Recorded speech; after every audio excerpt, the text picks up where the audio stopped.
Hello everyone! I am just getting my environment set up. I just did a fresh fork and clone of Xamarin.Forms. I'm branching it and I'm really excited.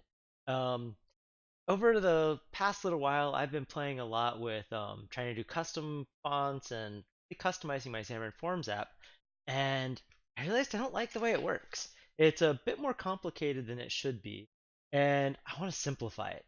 So I want to focus on doing a pull request today and see how we can simplify the code quite a bit.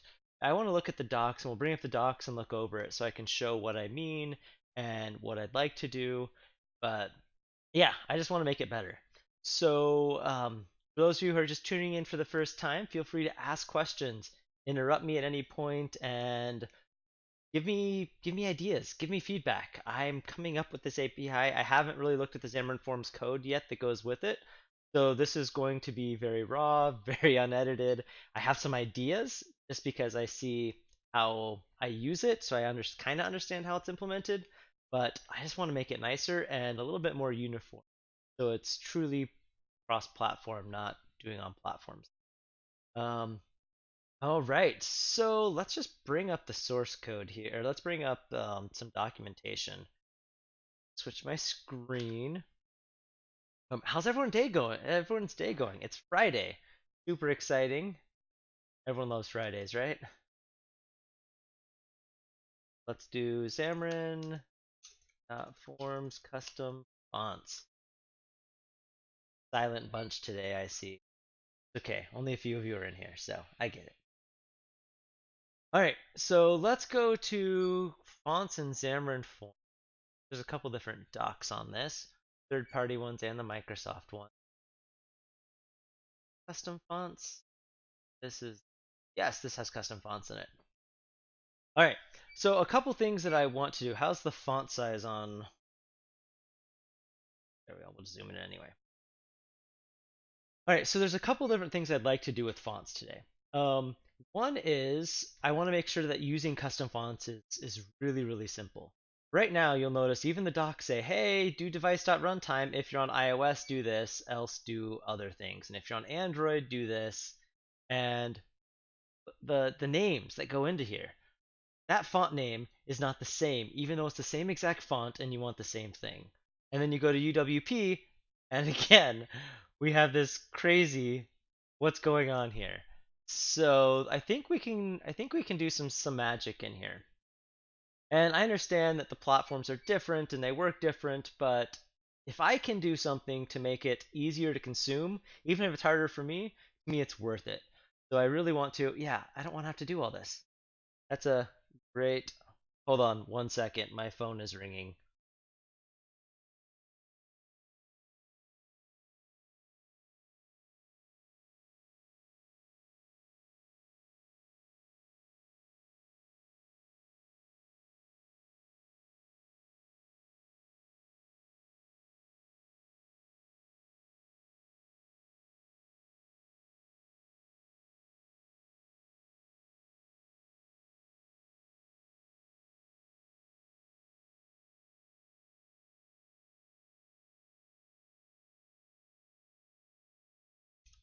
All right, I'm back.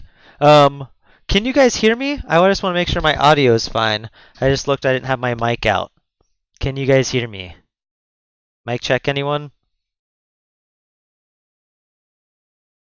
Okay, could you hear me fine the whole time? Yeah, it got louder, sorry. My mic was sucked in, so sorry about that. You should now be able to hear me nice and fine.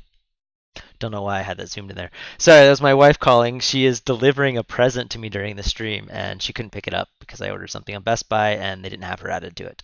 So, had to answer, take care of that. All right, so we're back. Let's go back to the code and the docs.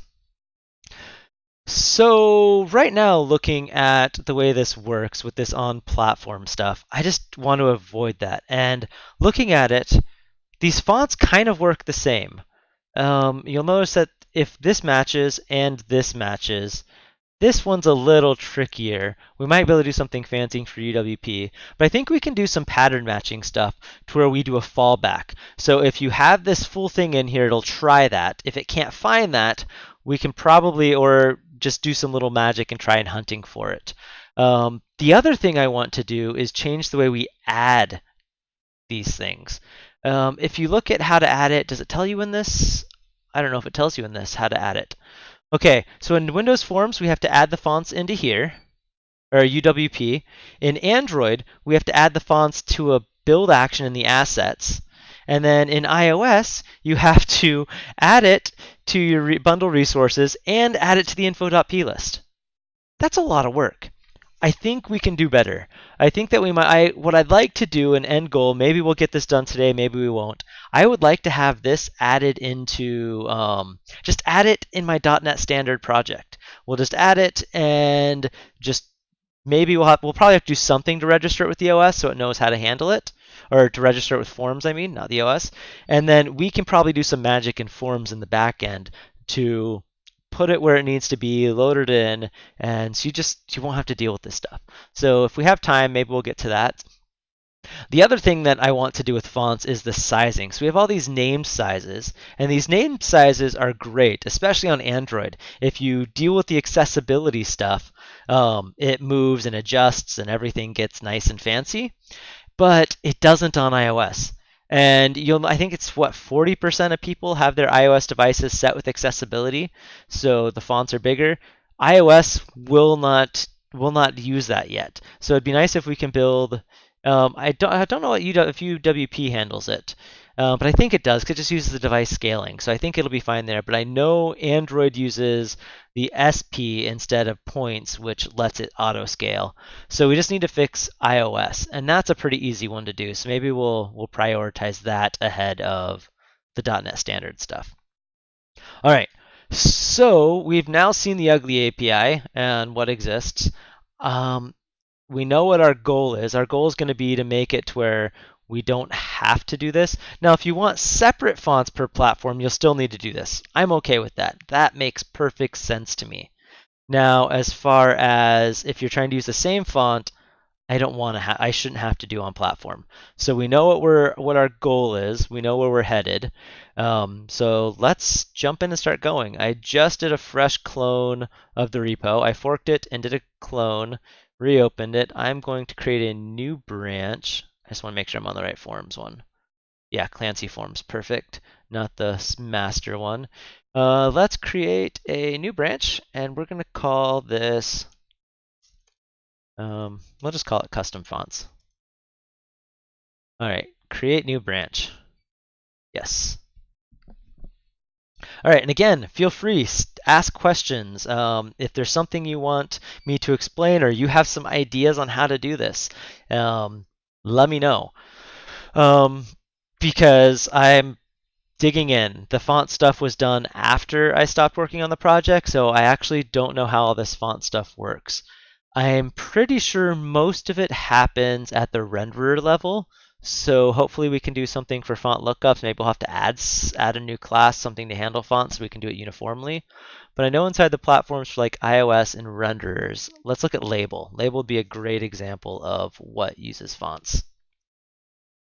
All right, and zoom this thing in. I'm going to make sure I switch this back to iOS just because I'm on iOS and iOS is faster on Mac. Okay, so inside the label renderer, let's search for font property. Okay, update font. There's an update font method. If text is formatted, do that, else. Okay, so we've got some if-defs and some different things in here. Let's go to update this. Okay, I don't know if that's what we want. That's going to do something with attributed text. We're not doing stuff with attributed text. That should be fine. Let's look at this. Actually, iOS works the way we want to. So we might not even have to tweak iOS because looking at those docs, where's one that shows how it just does that? That's kind of what I want to do. So only this part, ignore all of this. So iOS, looking at that might not be the best place because iOS will continue to work since we're not changing its formatting. And I still want to just dig in and see how it's doing stuff anyway. So that's that. To UI font. Let's go to this extension method. Okay, so this searched through and finds the fonts. this is interesting because we're going to need to look at how this thing works in order to do some of the other stuff I want to do later. So it is definitely still helpful. So it's going to do UI font from name. So we just have to make sure that we embed the font in. I like how they have a nice little try loading it thing. I'm hoping the other platforms have something similar because then we'll be able to do a fallback. If it can't find the font, then we'll be able to do some fancy looking to look it up. Okay, perfect, perfect. All right, let's start. Actually, we might be switching back to Android right after I switched it. Let's look into Android. And on Android, we've got a couple different things to look at. Why won't it let me separate? Oh, well, won't let me expand that out. We have the platforms, the fast renderers as well. But let's just start with the regular stuff. Xamarin.Forms, let's find label again. Here it is. Label renderer. Let's look how it does forms, how it does fonts. Okay. So I'm just going to search for font. Okay, update text. Whenever the font property is changed, it calls update text. How does it handle fonts? So if it's formatted, deal with the attributes element.font. Let's look at this to attributed string. Where does it use the font? Okay, new font span passes in the font. Okay, how does font span use this? Set typeface. So it has a to typeface. Okay, that's looking really good. Hopefully this to typeface is used everywhere. So it's going to do it here. If is asset font, do this, else do that. Okay. We'll need to do something in the is asset fonts. This is probably where we'll want to. Oh, okay, so they're just doing if it contains that. Then, so we're going to definitely break that.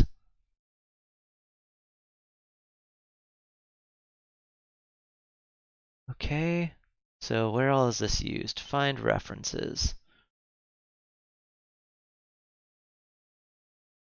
All right, so if it is an asset, we'll do typeface.create. Oh, so it's just using the Android right there, create typeface from asset. Okay, I'm also looking at how this is going to work for these other changes I want to make. What we're going to need to do is, so create from asset, you can also have like typeface.create from file. And actually, what's in create? Is that gonna? No, okay. So if we do .create from file, this is probably what we'll want to use later, is we'll want to do something that when it needs to create these fonts, it can copy it out and then cache it.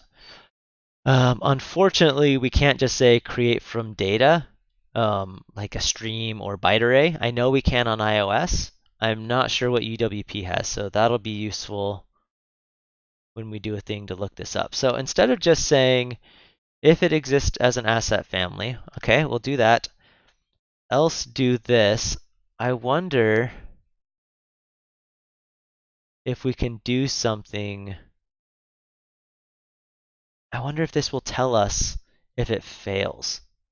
All right, so let's go and we have the Android. Let's go to Gallery Android. And I'm guessing the Gallery Android has some sort of custom fonts in it. If not, we will be modifying it. So let's find this project. Gallery Droid. Okay, let's go into here. Nope, that's speakers. Let's just look at. Come on, I surely hope that there's something with custom fonts in here. Okay, that one's not what we're looking for. Control Gallery. Control Gallery Android. This is the one we're on. Let's see. It does have fonts. So there's one of these that has fonts, and it's using icon fonts. Probably good enough. Let's find where this is used. Anyone watching know where something in here has fonts? Hey, I just heard a fun sound and I don't know what that came from. My alerts aren't working. If someone followed, thank you. If not, I have no idea what that sound was. That was weird. All right. So Oh, no. Okay, let's look into, why is that? Okay, it's still compiling even though it's giving me a red squiggle. This is a big repo, so let's make sure we have no errors. Nope, we do have errors. Xamarin.Forms could not be found. Let me close the solution and reopen it. I wonder if there's anything fancy I have to do to be able to build this. I hope there's not. Just close and reopen it though. Okay. And I locked it up! Uh-oh. Okay, there it goes. It didn't lock up. Wow, that window is the wrong size and really weird. Alright, so let's go back into Forms.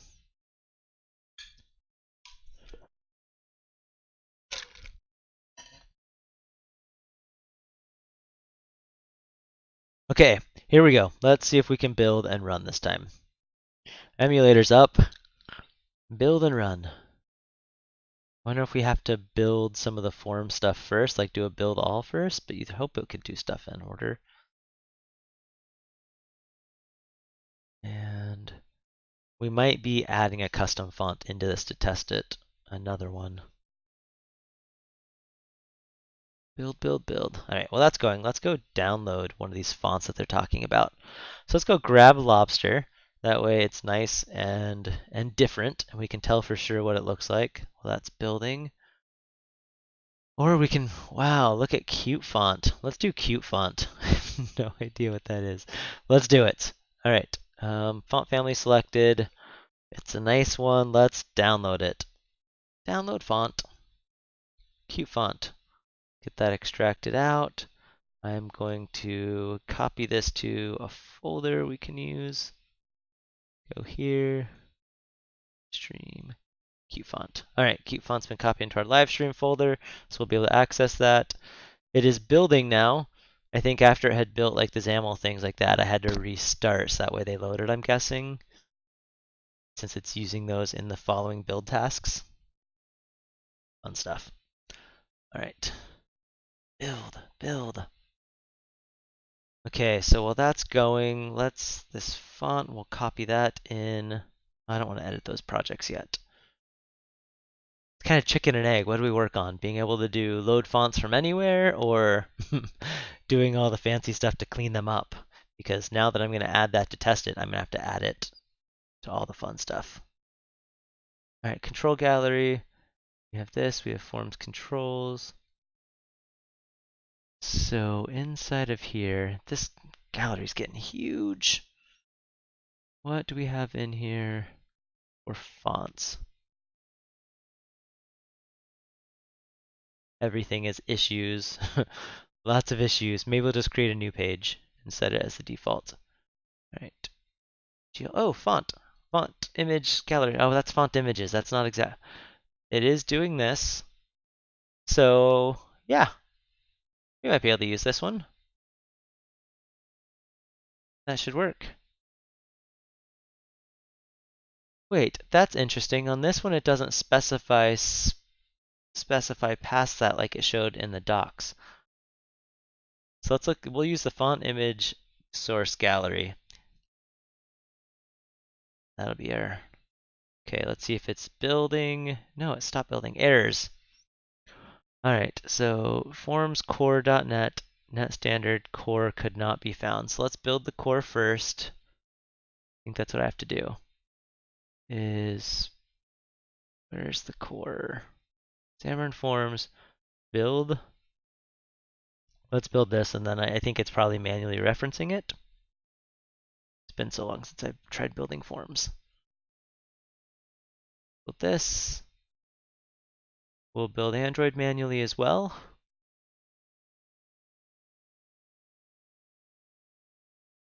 So while this is going, any questions or any feedback or any thoughts on how we should do this? Hi, Stuart. Thank you. I finally broke down and bought a Stream Deck. Do you want to close my door when you're done? And my 2-year-old just delivered it to me. That gives me something to open and do while this is loading. I think I have a knife right here. Nope, my knife's not in there. Must be somewhere else on my desk. All right, sweet. Okay, let's see if this will build now. Well, that's building. Let's open my Stream Deck. So excited. For now, I have built my own, and it's kind of fun to build your own thing, so I do it anyway. So I built my own little knockoff one, 3D printed. What is a Stream Deck for? So what I use this one for is for controlling my stream. Why is that still failing? So this has like the buttons to switch between my scenes. I'm starting, I'm stopping. I can like censor my screen. So if I'm doing things that like I have to type in passwords, it just lets me quickly control it without going to my streaming machine and messing with things. The Stream Deck has 15 buttons instead of the 8 mine has, and they're customizable and they're see-through buttons, and there's a screen behind it. So the buttons can change their image as to what they do. So it's pretty exciting. All right, forms builder. Platform is missing. Okay, so yes, we're making progress. I just have to build all of these myself. Oh, I can just right-click and do build platforms. I like that. And then we'll do that for forms as well. Those should do the forms, hopefully. Yeah, so I'm going to unbox this thing while we build. But this will let me, yeah, do fancier things. And the nice thing about this compared to mine, when I built this, you'll notice your keyboard only goes up to F12. So these are bound to F13 through whatever. I think keyboards go up to 25 is what's in the spec. So you can't accidentally press them. So it's really nice. But because of that, it's limited what you can do. I could have built something to listen to those key presses and do fancier things and script it a lot. But the software that's built with the Stream Deck's what sold me on it, because I can make one button press do lots of things and like put pauses in between. Oh, it's so pretty. It's smaller than I thought it was. I like it. I like it. All right, we're building. What's the error now? Forms.core did build you. All right. This is not going to go well if I can't actually build. Okay, I'm going to plug this thing in just to see what it does. Plug in. Ooh, fancy. Yes, it has a screen under it. It's so cool. And I thought, that'd be kind of fun to build. Or build like an iPhone version, but I like building things, but at the same time, it's cheaper. Oh, it came with a stand. I was just thinking, man, I don't like the angle of that. I'm going to have to 3D print something. But no. No, it comes with a stand. All right, build successful. Let's click play. Let's hope that build works. Woohoo. This is fun. Fun toys. Who doesn't like fun toys? Okay. Except my buttons aren't going to do anything because I haven't installed any of the software. All right, still same error. Xamarin.Forms, let's... So the build task, project build tasks. Where is the build tasks project? Or is there one?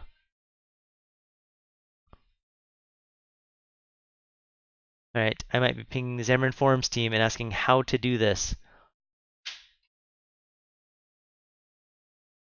I don't even see that project. Yeah, it's just nice when things just work and I don't have to build it. Even though I like building them, the amount of time it would take to build the software that does what they do would take me a long time. Doable, but it would take a while. Why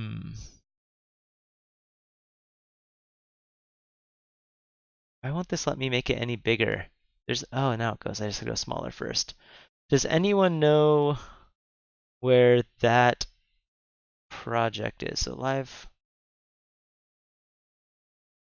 So it's something with the .NET. It's not building the .NET standard one. Let's see if I can find it in here.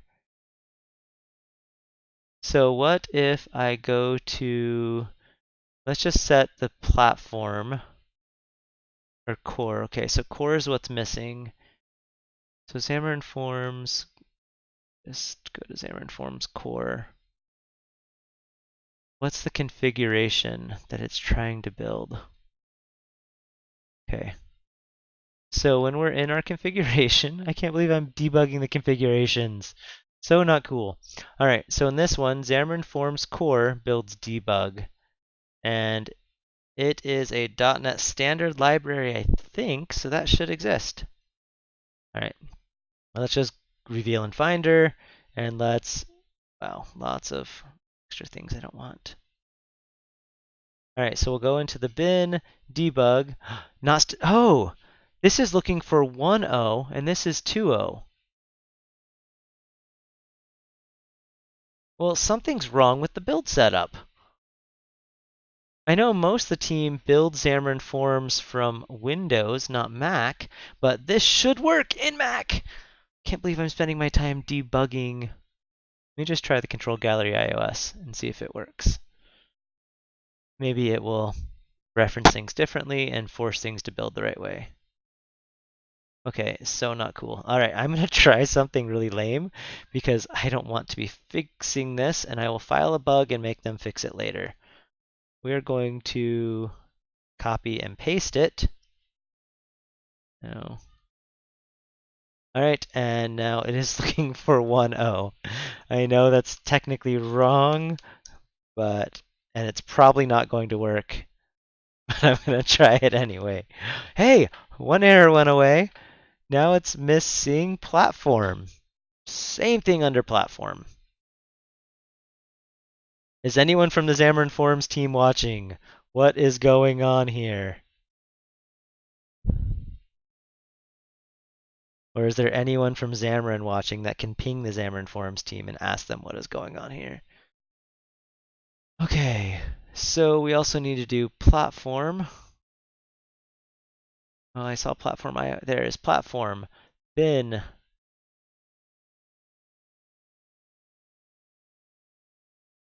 Oh, I just noticed my hotkeys aren't working. Let's turn on Keycaster. And Keycaster, of course, always goes to the wrong place. Won't remember where I put it. There we go. Now I can see keys. All right. We'll try this one, and what's the next error? The next one is XAML. All right. So Xamarin.Forms, XAML. Okay, it's under Xamarin.Forms, Xamarin.Forms, XAML. Why don't I see that? Is it down farther? Okay, yeah, it's down farther. I know my alphabet. All right, so let's do this again. Oh, so horrible, so horrible. The other option would be to turn. I'm wondering where that's being referenced though. Just gonna do a Command B, build everything this time, and see if that does anything better. All right, I'm totally gonna pay attention and go download the Elgato software. Do Stream Deck software download. Okay, wow, lots of errors, lots of errors. Yeah, that's what I thought. I was gonna complain about. Okay, where's this? Oh, here's build tasks. I didn't see that before. Ah, desk was. Okay, let's go check build tasks and see what's going on. So it is on .NET Standard 1. Why is this on 1 and it's depending on things that are 2? That sounds like a problem. How is it referencing these?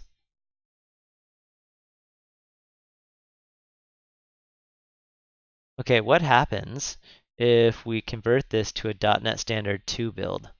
I figured that was going to freak out and complain that it's using things from .NET Standard 1. Oh no, this is... And it's referencing .NET Standard 2. Something really, really, really weird is going on here, guys.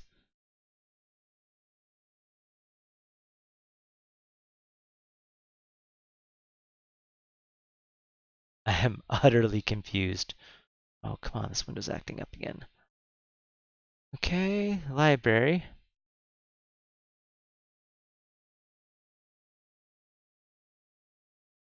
Has anyone seen an issue like this? It's using .NET Standard 2.0, right? And then it's saying these projects are incompatible. Let me check if there's an update. I'm on internals. Maybe we'll switch to non-internal builds and see if the standard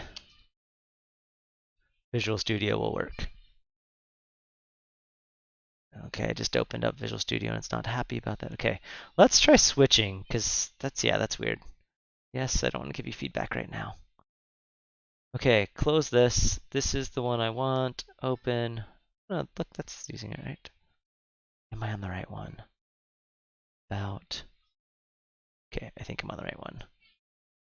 Let's see if this one builds. This is looking like a Visual Studio for Mac bug, not a Xamarin.Forms bug. Okay, downloading. Let's. Oh, I should have paid attention to where builds was under, since it showed me now. Okay, Stream Deck, download. Okay, it brought me to it, luckily. This is trippy. This is trippy. Although that one is not showing adding not standard this time, though. Let me see if anything happened in Git that I can reset. Nope.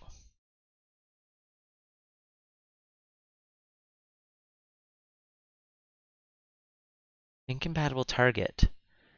What are you? If I change it. Okay, changing it from 4.6 to 4.7 looks like that updated that error. That's really weird. Why can't I click OK though? My input is borked. But that fixed it.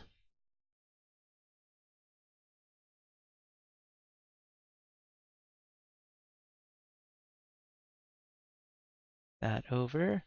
All right, sorry guys, we are not making the progress I wanted to today. I am instead fighting things. Projects are, okay, it's restoring NuGets now. We're getting somewhere. Hopefully we can build.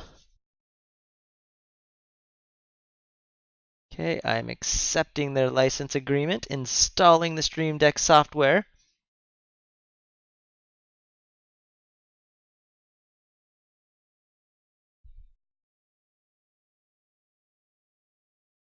Okay, dun dun dun. Go. Go restore. Yes, I will trust Elgato. I don't know if I like all the angles. I might still be 3D printing something.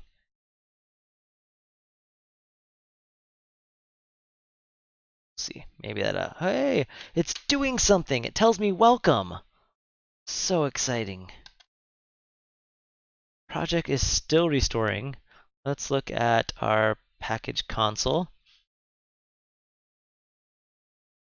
I'm just going to try running it, see if it goes. Maybe that's just an old error message. All right, that is going. Oh, this is so awesome. Guys, I am excited. What happens if I push the welcome button? Oh, it launches a web page taking me to their stuff. Okay, I don't have any sounds. People do all the soundbar stuff, but I don't have any of those. All right, but I can say OBS scene. Oh, this is really cool. From, and does it type a hook in right? I can drop down stuff. All right. Remote control, please reinstall. Tools. I think I need to restart OBS before I can interact with OBS, but oh well. All right, it's building. We're getting somewhere. I'm going to keep playing with my new toy while this builds. Ooh, there's all kinds of fun things. Okay, I'm really excited now. And as I drag things around, I get new buttons. Hey, it's building though, guys. It says it's restoring packages, but we're building. We're getting somewhere. So I bet it would work in the new one. I'm going to open it again, because who doesn't want two versions of Visual Studio running at once? With Xamarin.Forms, only the largest project we have loaded into it. Okay, I'm really, really excited about this thing. I'm totally going to play with this for a while later. Wow, this is really cool. Okay, if you're doing anything with like live streaming, I highly recommend getting this. The amount of things I can hook into looks like it might be fun for my day job too. But yeah, this is cool. But it's got all kinds of tweet. I can have this auto tweet. I just wrote a nice little tool. Most of you have seen my little topic tool that lets me change my topic of my stream. I got to figure out how to tie this into here. I want to modify that and make it to where Nightbot will let you like do like what is it? Topic, although Nightbot's not on or not listening for that, but I want that to also repeat the topic, even though it technically tells you the topic at the top of my stream. Why not? Okay, we're building. It's going. We are almost there, guys. We are almost running to where we can actually start doing lines of code changes. I probably should have played with that first. Yeah, this is going to be fun. Okay. Oh, I had iOS, so wrong. iOS is not going. Mono SGen is going crazy building. Why didn't we get a simulator though? Okay, which? Oh, it's this one going. I have two of them open. And it's still going. Xamarin.Forms is a pretty big project. It's great for testing and load testing our IDE because, yeah, this thing is a beast. I remember back when it was like 6 projects. All right, any questions while we are waiting for this build? I totally feel like that XKCD. I need some swords, and I need to like sword fight with somebody. Should call one of my kids back in. We can sword fight while I'm compiling.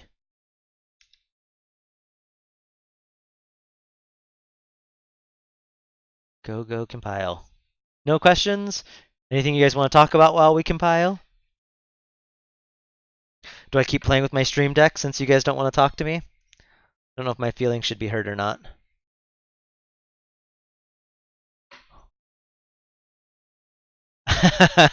That's sad that Xcode installing might beat me. Oh, yeah. There's a good chance it might. While restoring and building Xamarin.Forms. Which one's faster? Xcode or Xamarin.Forms build? What's crazy is when you start looking at the test suites that Xamarin.Forms runs. It's ridiculous. Like, it's a day run for all their test runs. It used to be. I don't know if it's come down or gotten smaller, but it used to be really, really, really long. All right. Go project restore. Uh-oh. Please, it didn't. Hopefully it didn't lock up on me. We'll let it sit. Yeah, well, not the unit test. It's their unit test suite's not too bad. It's their UI test. Their UI test suite takes forever to run. Let's go to this one since that one's locked up and thinking. We can actually look at some of these tests. We'll probably need to write some tests to make sure that font loading works. All right, so their UI tests, these guys. These things, unless they're smaller than they used to be. Oh, it's everything's in the shared thing. So yeah, these tests. These tests used to take forever to run. I don't know if they still do. But they'd run it on like 100 devices, and they definitely did most of the load testing for Xamarin for UI test cloud? Test cloud, there we go.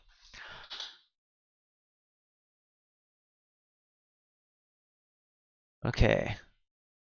I might quit this other one. It might have locked up on us. Most of those should now be built, so now we'll go back to our other one and hopefully it works now.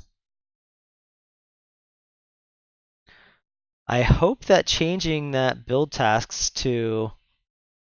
What all changed on it? Oh, it didn't have a default. So it defaulted down. What does it do on Windows?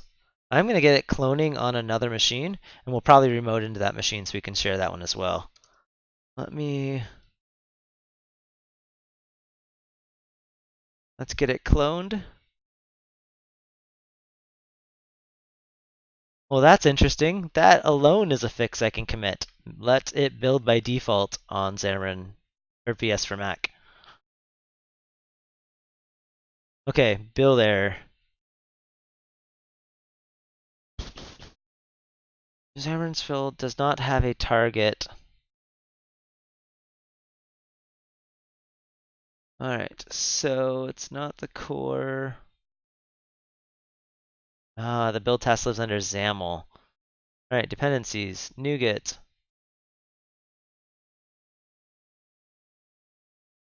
Why is that not interacting with me? Let's just bump it to the latest and see what it does. Okay, that's cloned over here. I'm going to repository. Let's launch you. And we're going to run it in 19. Actually, let's see what, sorry. Yeah, it's going to open in 19. So it must have gotten stuck on a restore or package restore. Something about project assets.json. We might need to go delete an obj file or folder. No, I'm not using GitKraken. I'm using the GitHub app. I love the GitHub app. My favorite thing about it is the selective committing, 'cause I'm not going to commit that nonsense in there. I would just commit this one line fix. So that's why I love it. I just uncheck all this stuff so I don't have all the noise. And I would just do a commit of just that. So I really, really like how it lets me do that. It's the only reason yeah, I just love it. So yeah, it's come along a long way. If you haven't used it in a while, I'd recommend checking it out. Okay, so let's go in and I just was going to that reveal in Finder. Let's go to the object folder. Let's be nice and we're going to quit Visual Studio for Mac as I do this. Okay, I'm just going to quit it and we'll reboot it. Let's delete this. We might be doing a clean. Actually, you know what? Let's go back to the GitHub app. Repository, open in terminal. Let's bump this font. Oops, wrong one. This one. There we go. Bump our font up. Get clean-xdf. Let's just kill everything. Okay, and that shouldn't have reset that. Yep, that only kills things that are not being tracked. If you don't know that command, it's great. It blows out all your bin, your object, all of your downloaded NuGets, and it's a fresh start. If you don't use that command, I highly recommend you start. It's the equivalent of a fresh clone minus your current changes. Anything that's tracked.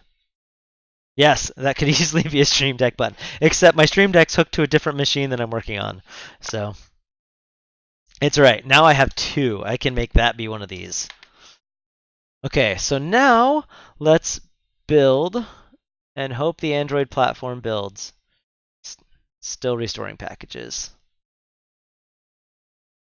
Okay, maybe I need to take some time and get Xamarin.Forms building on my Mac before I try live streaming editing it.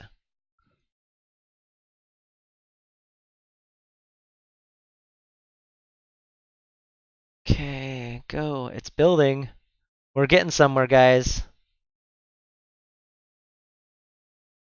Although, it's not happy. Yeah, I have a habit of just like making things. I don't know. One of my favorite things I've made on my desk is this volume knob. It has like the play button, so play, pause, forward, and back. I was lazy and just used regular buttons instead of this one. I had like printed fancy ones, which maybe I'll use some of those on this one now. And it has a volume knob, so I can like adjust my volume and mute it, tap to mute. But yeah, I can sit here and yeah, just control my music and whatnot. Well, I don't know. I just love that thing. Little things like that I like making. So making this guy just made sense. All right, all the packages are restored. We are building.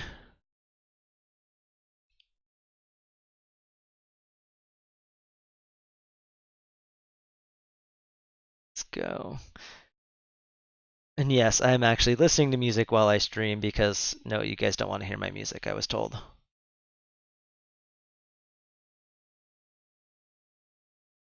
Yeah, I like having it out of control because I keep swapping or trying different keyboards and like I use this guy and it has the media keys just aren't there.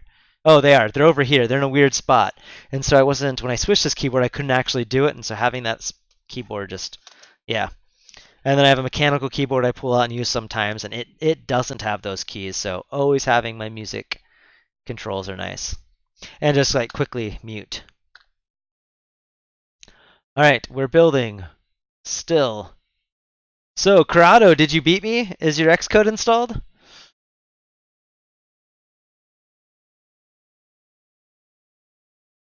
Let's go in with that. Okay, I'm curious who's going to win.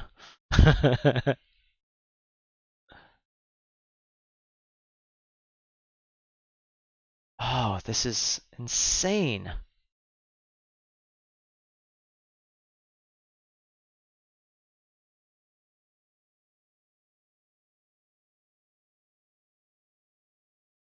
Okay, build error. No! Okay, I'm getting a restore error. Okay, let's see. Okay, it is saying core design. Here, let's remote into my other machine.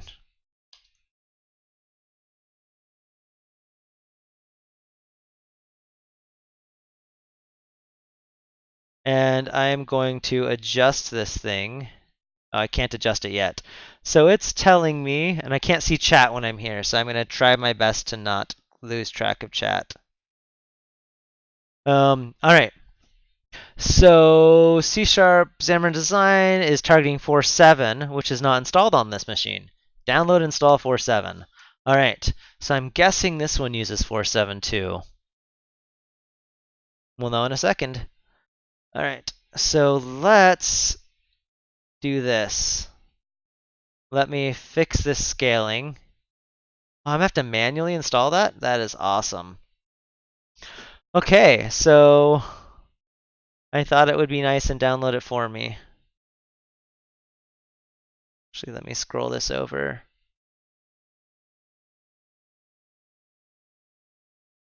Shrink this to fit my window.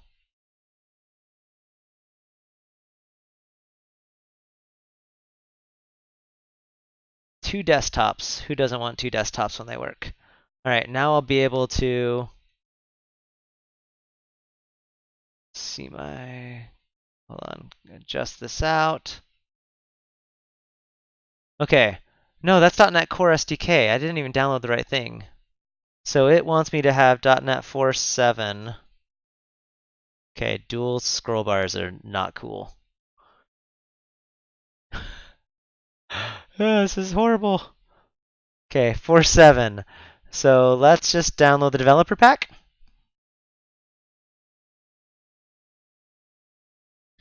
And, oh, wrong button. I want this one. Nope. No, the wrong tab. There we go. This tab. All right, and the GTK also. We're downloading it. All right, I just need to cancel this. Do not load the project. This is downloaded. Let's install this thing. I might have to restart. You know what?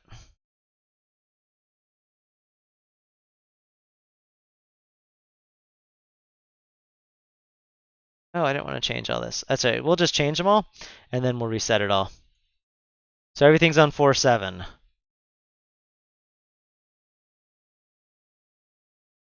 Visual Studio update is required.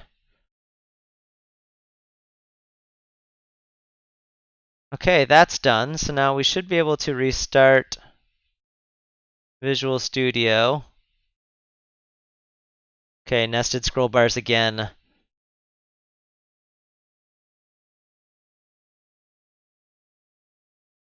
Actually, I'm gonna go take this thing full screen so I can see what's going on.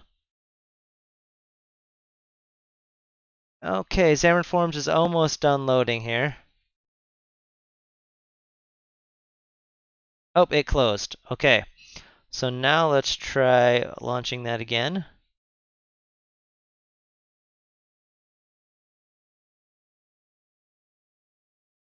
Okay, so let's change all these and make sure these are on 4.7. And then I had that error before on 4.7, didn't I? So there was this one. What other ones was it complaining about? This one is .NET Standard, right? Okay, we're good there.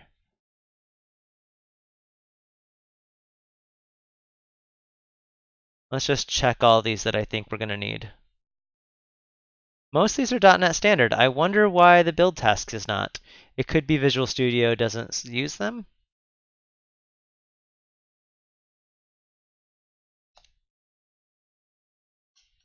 Okay. Control is not compatible. Yes, we need to get reset. Discard all changes. Yes.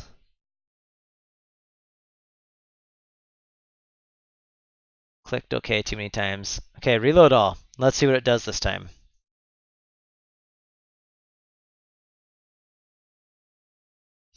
All right. Below requires SDK 10, which is okay. Install this SDK. At least this one's going to give me an integrated installer. Just go for it. I like it. All right, so that's going. Let's get that one building while this machine's going. All right, install. Install's not too bad of a speed either so far. It's working. Closed VS for me. Good.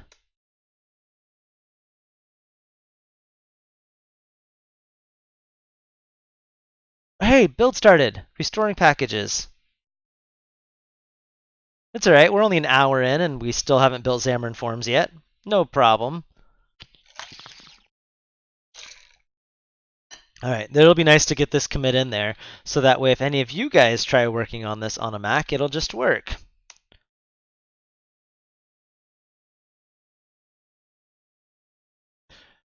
Installing. Hopefully all my installing and whatnot's not causing frames to drop. Everything looks happy.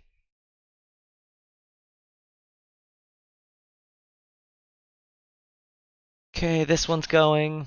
Now it's erase internal. Which one's going to be faster? Mac or Windows? Go, download faster. Download faster. All right, anything else you guys want to talk about while I install software and restore NuGets and try and compile?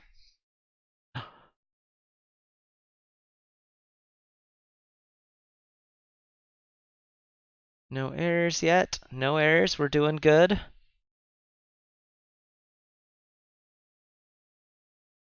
Am I excited for Marzipan? Yes, yes, I am. So, yeah, it's interesting because I've had lots of talks about cross platform stuff lately. And Marzipan just makes sense. I like the UI kit. I don't know if any of you guys have seen the news. Do you guys use the chat messaging app on Mac? I love how seamlessly it works with my iPhone, but it's not as good as the iPhone app. It's really, really not. And I'm interested what Apple's going to do because they said they're going to add all the nice animations and all that fancy stuff. Right now, the app on a desktop's a web app. Are they going to make the nice fancy stuff and render happen there? Are they can convert it to AppKit, or are they going to just use Marzipan and do one code base? I'm curious. I really think. Do we lock up? Okay, no. My whole window. Okay, that's still working. Still streaming. It's just I've got a beach ball everywhere. So really excited about that, and I actually think that they might start shipping some of their own apps using Marzipan now, because there's some things where that unified experience just makes sense. You want that chat app to be the same on both. And I'm glad they're going that way from mobile to desktop, not desktop to mobile, because then you'd have horrible stuff happening. But at least this way, it kind of makes sense. Man, this NuGet restore is slow. Okay, finishing up. I can pause it. I don't want to do that. 100% and let's pause. Oh, okay, that's... Something's happening. Something happened. I have two windows. Let's close one of them. How's that looking? Just curious, Windows dimensions. I'm going to just resize that.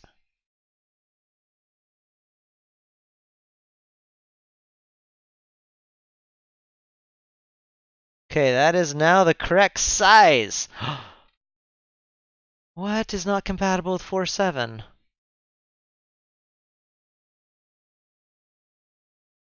Why is Xamarin iOS Core? It's alright. I just want to build Android Core. Let's see if we can build Android on this machine.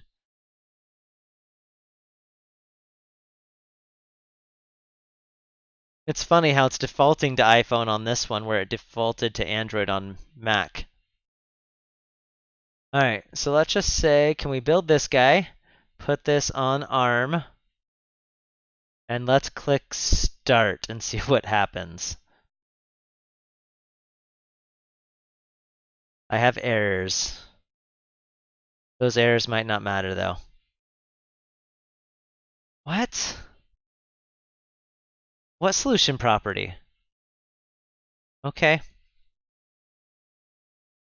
Alright, I don't have the right stuff installed, that's why. Either install it. I wish I could just. Okay. Tools. Android. Let's go to the SDK manager and let's install level 24. SDK platform. Apply. Alright, now we're going to install Android. Are you guys excited for Marzipan? Especially with my other stream where I've been doing G Music. I want to do an Android. I was thinking of doing like a Mac OS based one, but if Marzipan comes out before I get that far, I might just do the iPad orientation stuff and just make it fancy. So, all right, we're still restoring packages. This is amazing. And wow, how can I not build this? Assets for object project. I'm gonna go look at that JSON thing. I don't even know what it's talking about. Never seen this errors. I don't remember when they announced it. I think that we're gonna get something big with it this time. Um, did they announce it or did it just start cropping up? People noticed it was there. I know that Steve, was it Trouton Smith? Does it have an S in there? I can't remember. He found it, and I don't know if it was officially announced. I can't remember. Maybe they did officially announce it, but really, really exciting. Okay, let's open you with code and see what this thing is. Targets 4.6.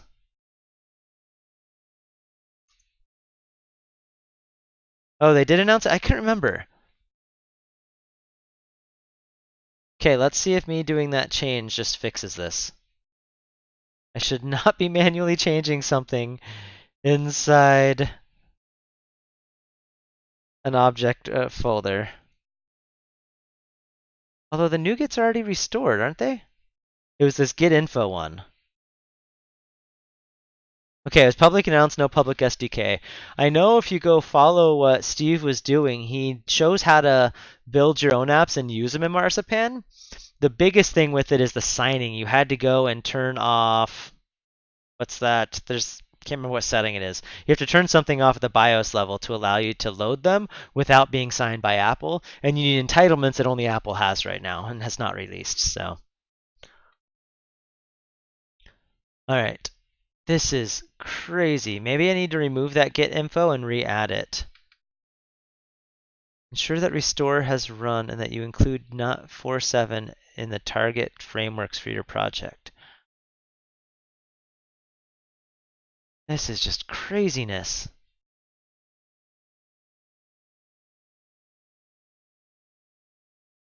Okay, let's close the solution and reopen it. I'm really hoping they do a public SDK this go round, this WWC. I think hopefully we'll see something then. That's my guess. It's also coming around time for a big UI refresh, so that could be interesting. Good time to do both. All right, so let's just build this thing and see if it will build.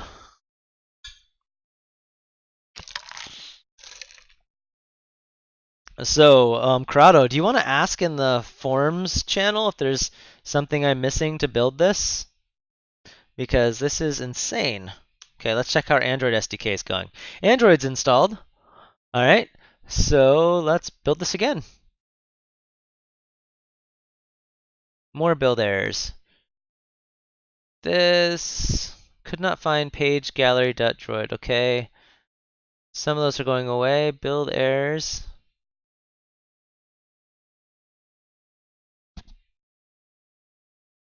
Alright, so let's go see if we can build the platforms.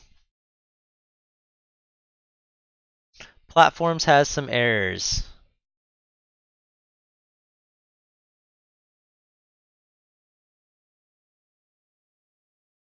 Thanks for asking that in there, Corrado. Hopefully we can figure out what's going on.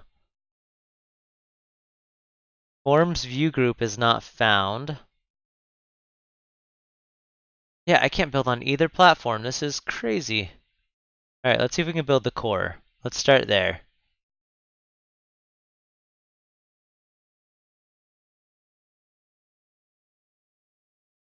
Okay, core built. We're good. Let's change this instead of IntelliSense and build to build only. They're already on build. Alright, so now let's see if we can do platform. We'll start with the base one. That build succeeded. Platform Android.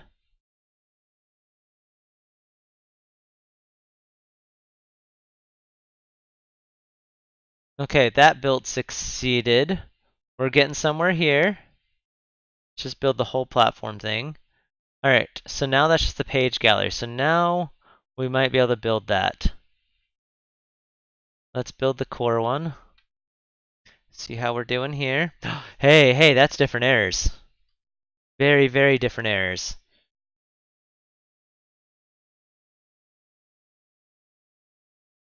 I have no idea what these errors are or why.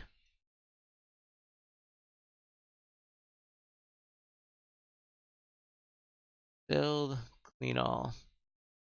Doing it. Alright, where are we at here? Perhaps it doesn't. I wonder if I'm missing something else it needs. Let's go into SDK Manager. What do we have into here under 7?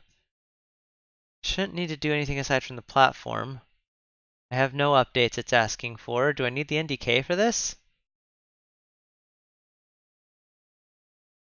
You think it'd tell me that. Alright, so let's close the solution and reopen it now that I've done a bunch of stuff.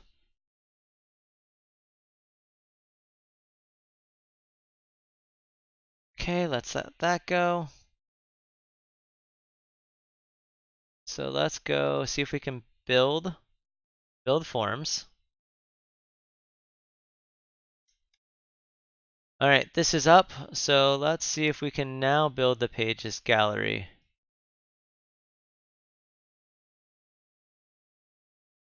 Oh wait, okay. Why does it need stuff from... Oh, I cloned this in the wrong folder, that's all that is.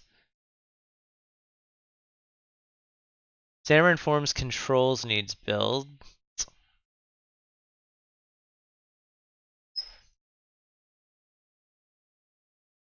Okay, that built. See if we can build the platforms now. And then we'll jump over to XAML.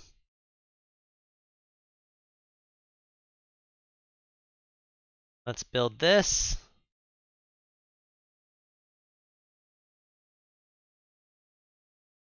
Okay, that's still building. Alright, that succeeded, so now the XAML error should be able to go away. Let's build the XAML one. XAML's going.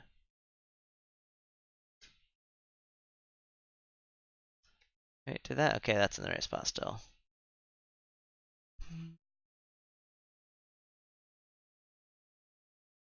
Alright, that build was successful. Alright, so let's just click play on this one. Building Xamarin Eng. Okay, that's going to go in the background. Alright, that built. Let's see if we can build this XAML thing now.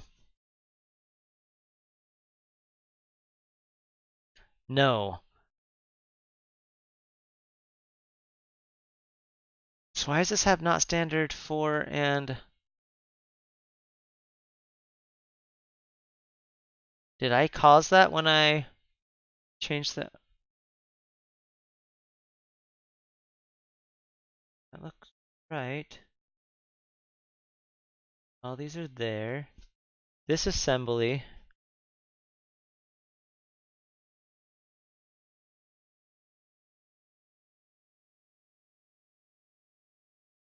So that's all from MS Build. You know what? I just don't care right now.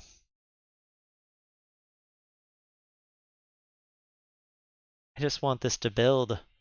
I'm not actually, and a million more errors.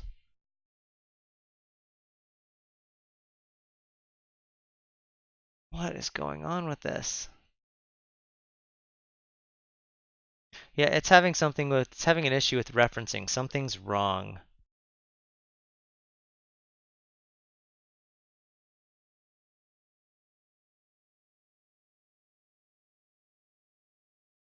That should be right.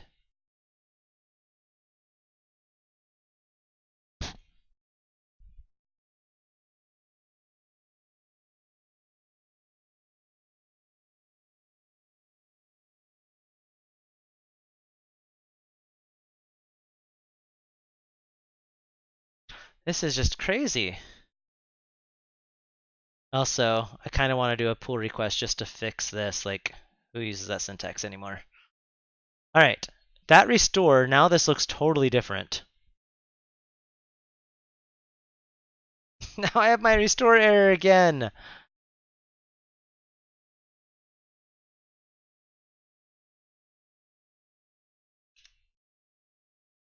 So it's something with that. Okay, let's go look and see if there's anything in that CS proj. Yes, code.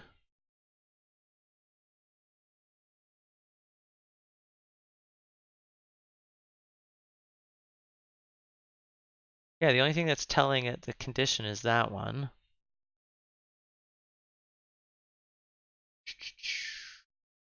I'm baffled. I don't know. We might not be able to continue. Hey, we're running over here. Maybe we can do it on Windows. I'm just blown away how difficult this has been. I've totally built Xamarin.Forms before. This is not the first time. This is a fresh clone, latest master. Let's check if there's anything crazy on the docs that I just didn't read.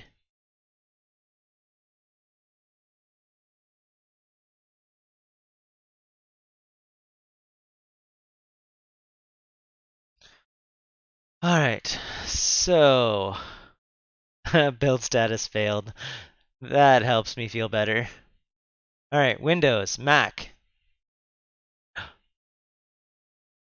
I wonder if this cake script will fix everything.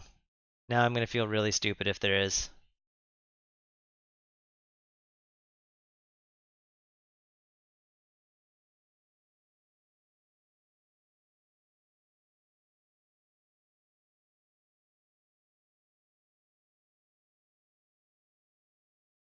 That's why we have docs. We should read them. I wonder if I should reset what I just did. Oh, nope, that got an error anyway. All right, let's clean this thing.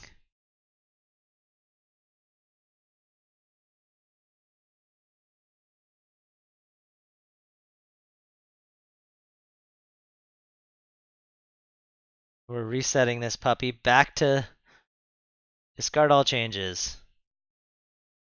All right.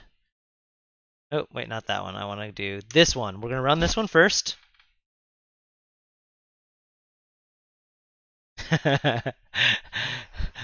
Yeah, no, project setups. I hate when you can't just open a solution and run it. I mean, granted, I can't complain. My old G music says run the setup script ahead of time. So, nope, still erroring.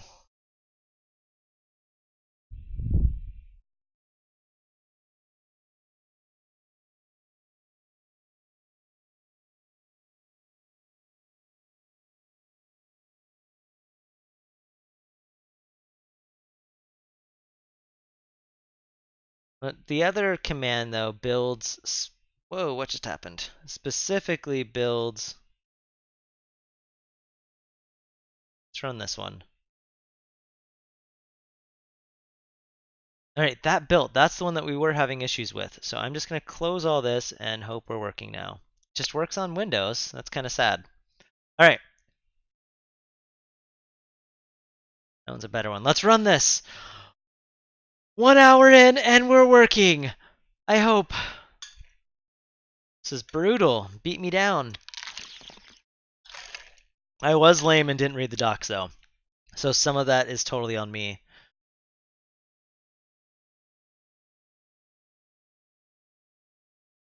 Did anyone ever answer in Slack? I forgot I have an iPhone I can check. Nope. No one answered. So sad. So sad. All right. If this happens, we're going to change the topic to Forms is building. And what are. Oh, man. I don't have a good. I wish it just installed the good ones by default. So I don't have a good emulator installed on this machine, do I? Let's just stop that. Oop, not live share button. That's too slow. Let's go to tools. No, I don't. Yes, but I don't want to do live share right now. I was kidding. Wrong button. Wrong button. Cancel. Cancel. Actually, I could live share and let one of you guys join in and fix all my issues. Okay, let's do an SDK. Let's add a device. This one says it was accelerated, but that did not look accelerated.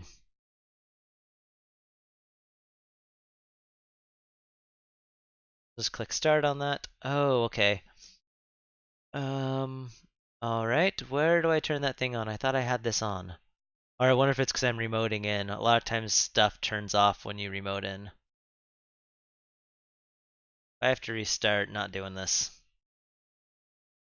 What is it? It's not.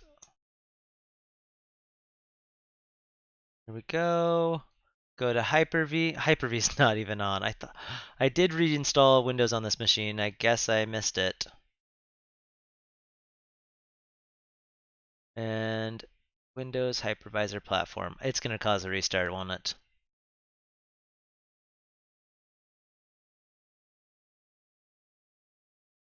All right. Build errors. Still have build errors. Okay, we know how to fix these ones though. We can fix those ones. Let that think. Restart. Should we restart this one? All right, we're gonna restart this one. Restart anyways. All right. Joys of having multiple machines. Yeah, who reads the docs? I agree. Sorry, my chat's delayed. When I'm on the window screen, I don't see chat. I agree though, Dan. Who reads docs? I'm glad you're using a username I can recognize this time so you can troll me in public. All right, let's build the platform. Let's build core. Okay, we're going to build core first.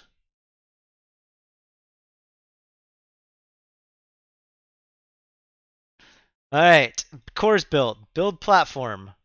Please work. No. Oops, wrong one. Getting a completely different error. Resolve library project imports. Let's close and reopen this now that we got our build to work. All right, other machine is almost up. Oops, wrong button. Just open up another Visual Studio instance. We don't want that one. We're going to connect over to my machine. And actually, let's do.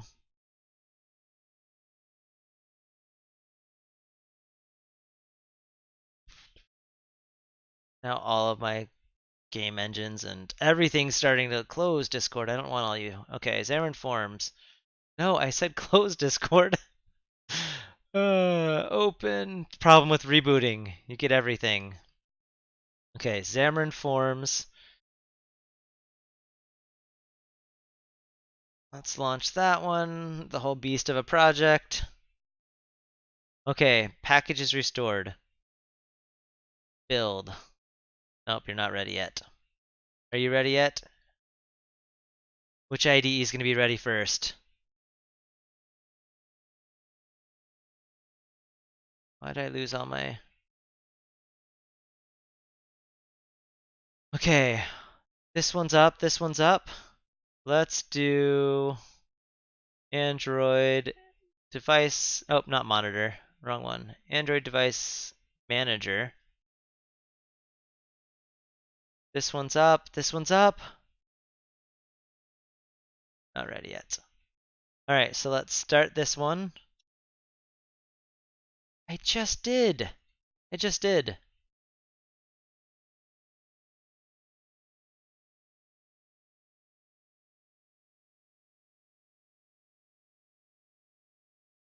Maybe I don't have the right tools installed yet. Let's check that. Tools, Android, SDK Manager. So it says I need tools 26 and emulator 27.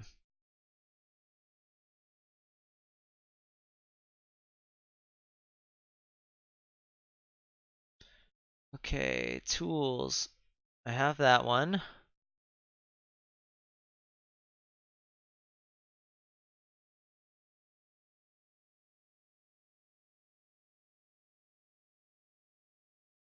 What was that thing called? Add or remove. Oh, Windows features. Turn on and off. Okay, so let's go into the Hyper-V.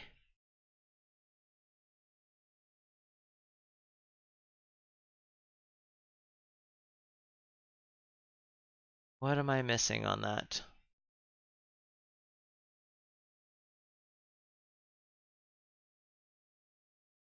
All right, we might just be doing this in slow mode because I don't know what else to do. All right. Oh, is it not even gonna start? It won't even do it from there. That's right, it will from here. We'll slow boat it. All right, this one's building. Oop. Xcode's done! You beat me, but I think I'm building. I am building. I built over here, so I kinda beat you. Kind of. Let me move this thing. Trying to move my hotkey thing over. There you go. Now you can see it on both. Now it's in the wrong place on this screen. Yeah, I kinda beat you. I'm not productive yet, but I beat you. This has been a semi-unproductive stream. I apologize, guys. But I think we're working now. Okay, what's up with my music? Not good music right now.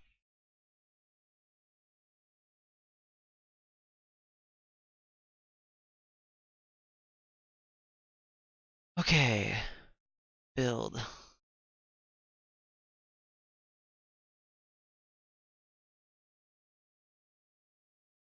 Deployment errors.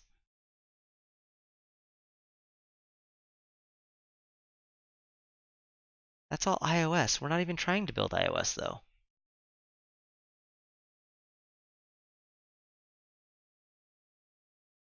Oh, now it's not even going to start the emulator. It's like, yeah, you've got the stuff halfway installed. Well, just go hack some. Maybe hack some will work for us.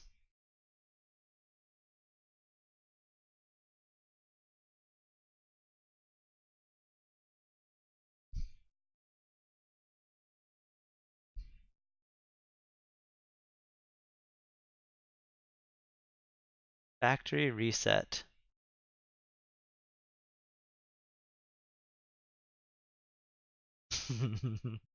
That would have been too easy. Okay, accelerating. Now I can't even launch one. Emulator's running that. All right. So your computer, yes, I definitely meet those.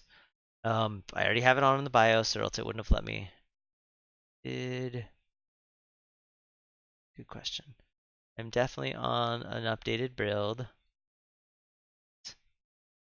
Right. So let's run this.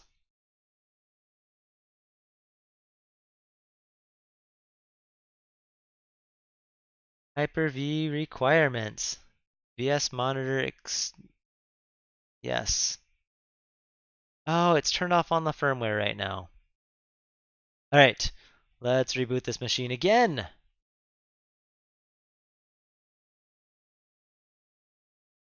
Yeah, I'm not sharing my music. That's intentional. I'm listening. Haha. I get music. You don't.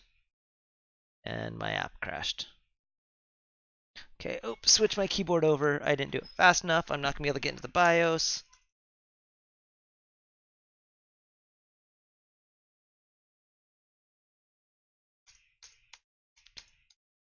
Did I get this keyboard switched over? I have one of those little keyboard switch things. Yep, it's going into set. That's the Windows setup. Oh no, that's not. It's going right. Okay, let's enable this in the BIOS. Too bad I'm not screen like directly wired in that machine. You guys could watch all that. Okay, let me fix my music.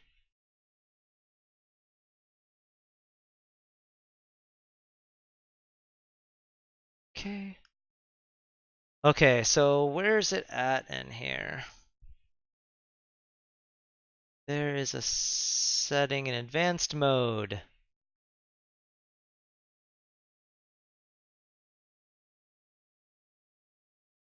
Hyper-V. Oh, that's hyper-threading. Intel virtualization. Let's turn that on. Okay. It is on. Let's save and quit now. Exit. Save changes and reset. All right. Yeah, I'm listening to real music rather than just like random stuff from Pretzel. And because of that, I can listen to whatever I want and not get my video banned, which is nice during the YouTube exports. And you guys can listen to your own music now. So you don't have to listen to what I listen to. So it's kind of a benefit for everybody. All right. What's this one? I'm not even trying to use the Xamarin.Form, that unit test. It has nothing to do with what I'm trying to do. Why isn't that a debug button? That's bothering me. Oh, because it's on debug, not debug Android. Debug ARM.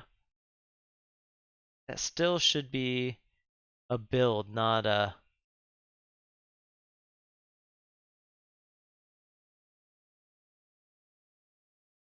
Oh, I'm on the platform. I'm not on the Pages Gallery.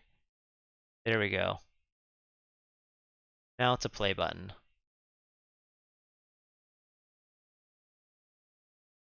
Okay, the other machine is alive. Let's remote back into it. Let's hope everything works. We're gonna fight my Blizzard and Discord trying to come back on the screen. Don't do it. Don't do it, Discord. Oops, no, I should have left that up to cover Discord. Go away, Discord. Alright, so let's go back into this. Oh, Visual Studio is bouncing at me. Okay, you are deploying an app supporting x86. Just go to debug and see if it can figure it out itself. But it's building! It's building, guys! Can you believe it? It's been so much fun. Alright, so show in Explorer. Not only is it building, it's building on both, I hope. Mac and Windows.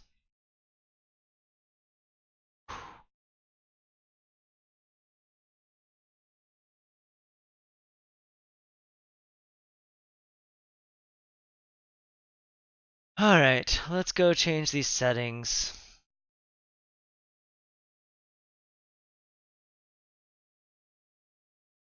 9, it's under Android build, which, does it need that one? Because I'm running an x86 one, so I don't know what it's complaining about. That's right, we'll run that. Alright, let's make this window smaller so it fits.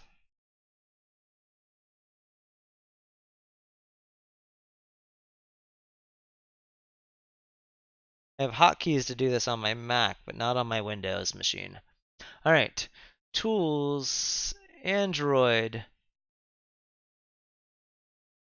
Go run. Ready?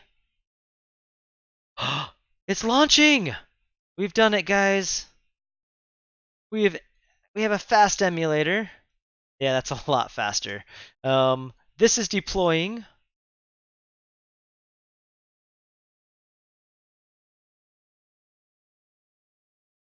I'm getting excited. Now, which one's faster?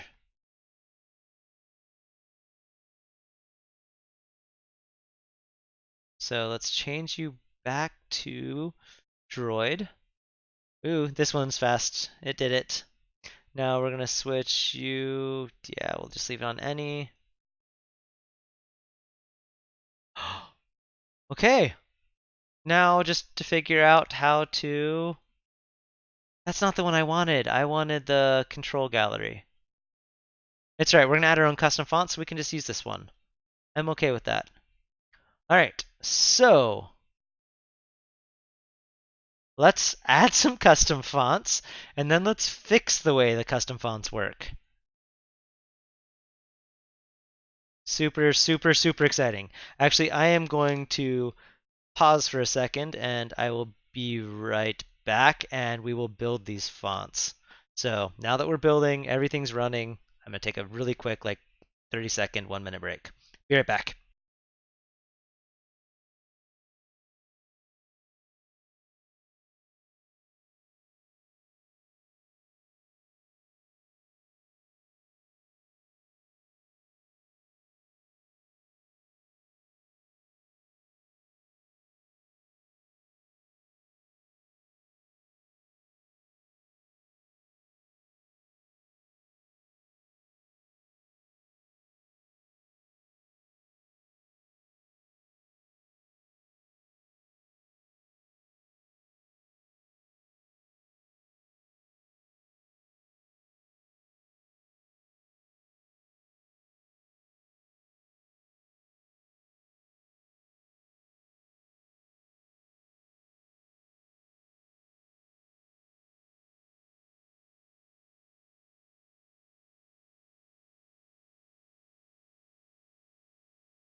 All right, I am back. We are building.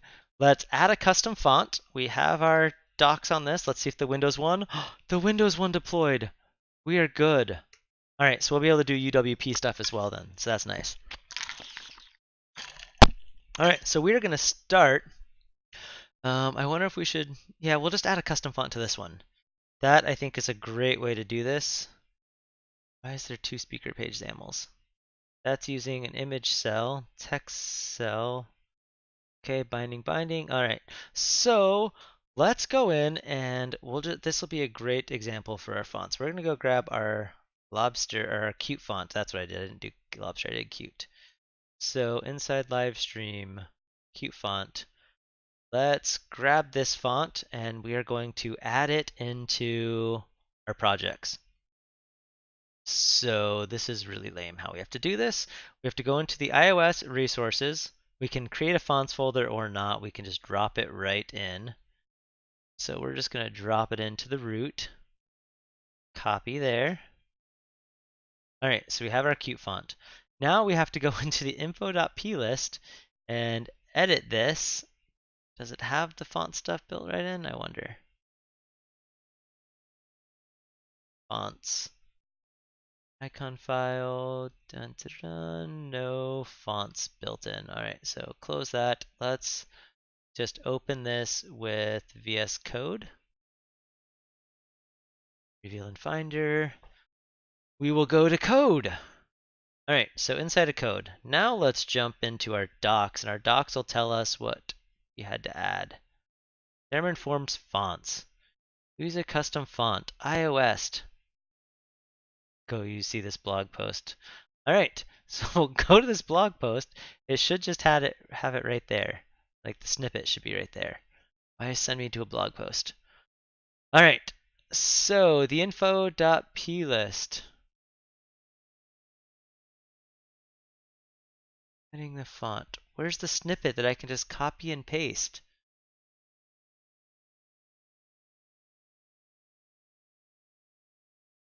That's not useful. This is not useful.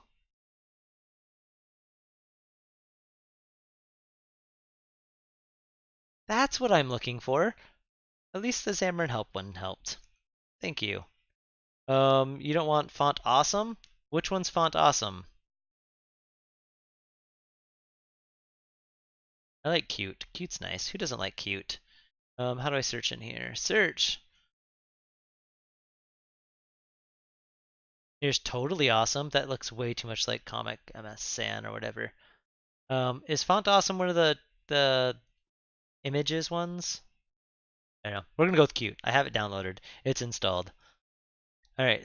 So let's go back to this one. We're gonna copy this thing, and we can just add those in there. All right. So let's go to here.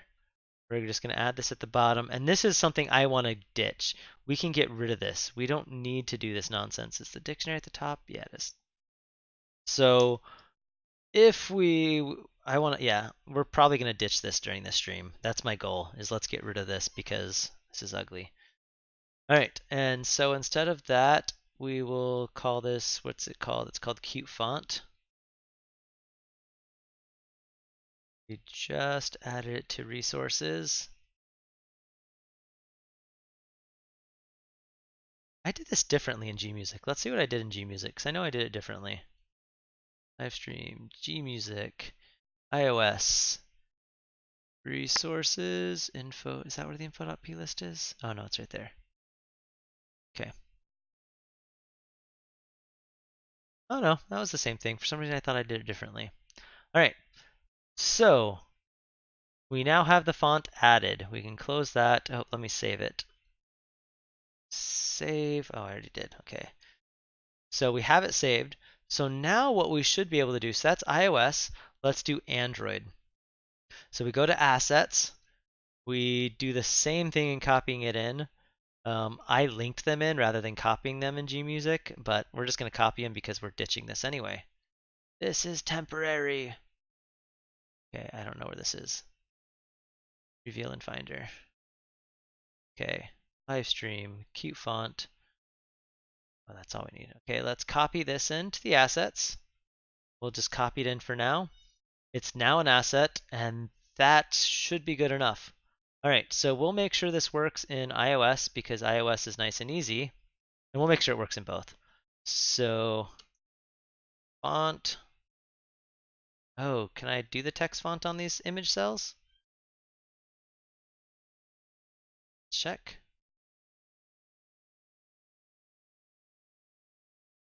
No.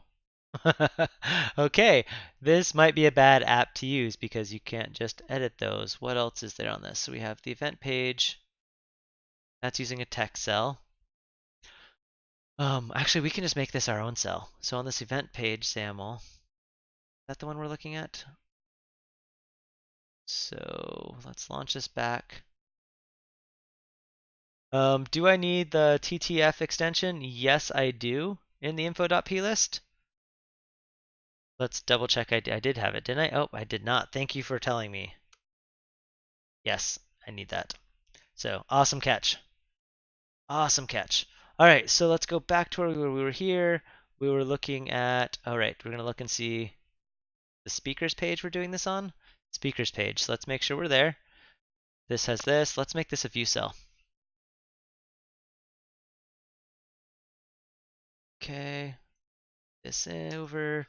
View cell. Come on, my IntelliSense is going so slow. Well, do I have? No, I only have one of them opened. This is a big project, I know that. All right, so we have the view cell. We might trim this down and like only open one of the smaller projects.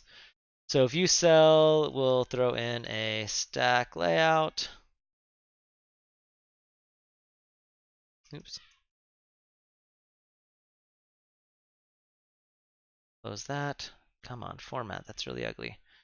Let's throw our image cell, or an image in here. Okay, and now we'll do another stack layout. Oops. And in here we'll do label. We'll do two of these. Okay. let's clean up that XAML. Now we'll do this stack layout is orientation equals horizontal, orientation equals vertical. All right, so now inside of here we will say source equals this. And let's go grab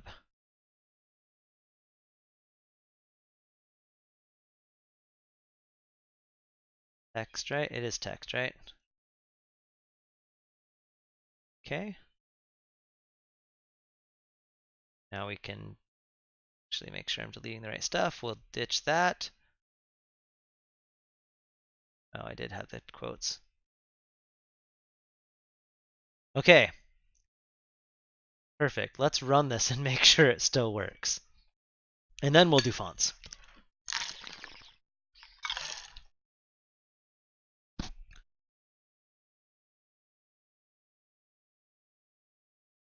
Right, build, build, build. Run, run, run.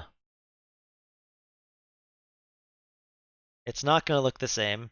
It's probably going to look pretty ugly, but it'll be close. It'll give us an approximation.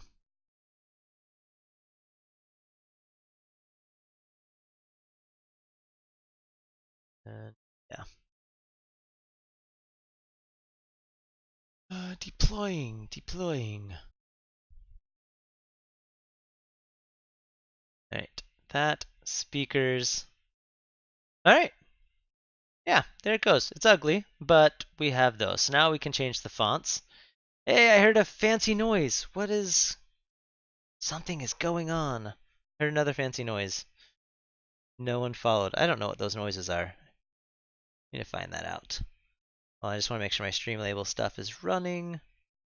I have no idea what caused that. Kind of sad. All right. So let's keep going on this. And where are we? All right, so we've got that building, got this running. Let's do some fonts.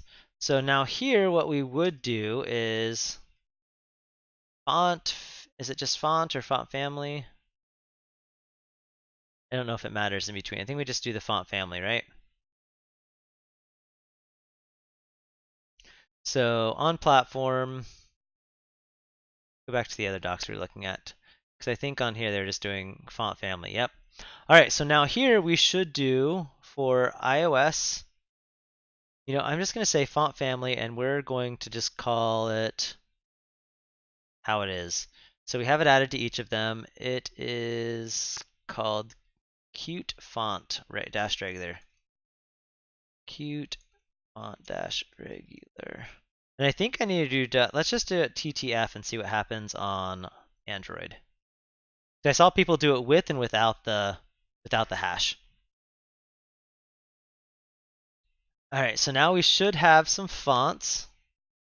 So let's change our topic now, and let's say, what do we call this? We are,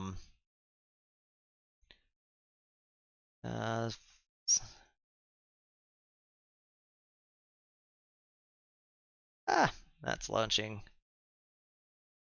And it blows up when it lies to lows. That's not using my font. Thought it blows up if it can't find it. Xamarin.Forms,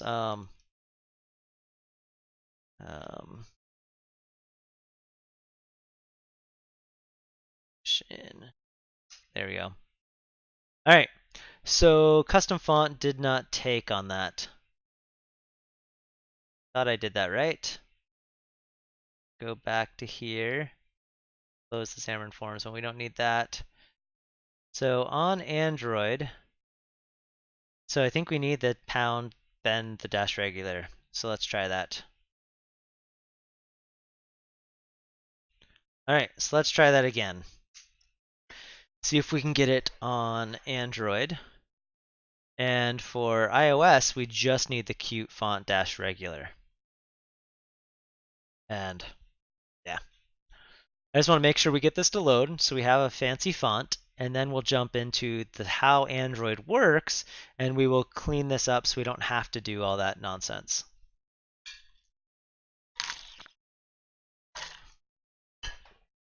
And then once we get that done, we'll make sure that we look on UWP and see if we can make UWP use the simple notation as well. Hey, that worked! All right. That's a really small font. Kind of ugly, but we know it's working. All right, so it's working. Let's go clean this thing up. So exciting! Finally jumping into the code. Xamarin.Forms, Android. Let's go into the renders. Let's go to that label.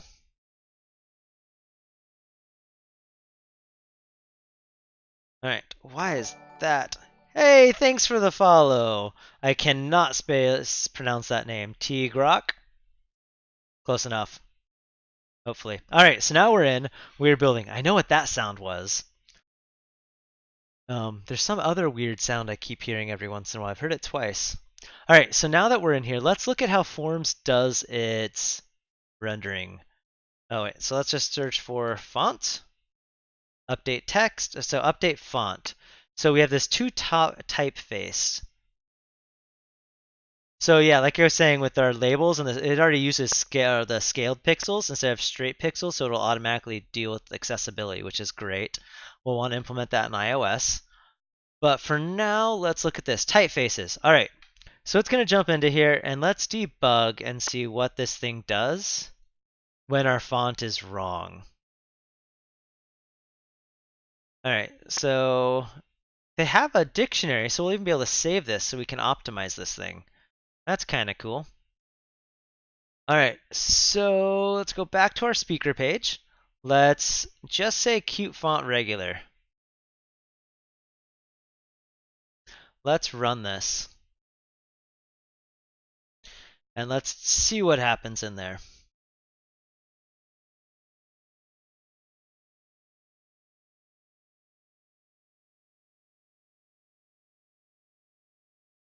Run, run, run.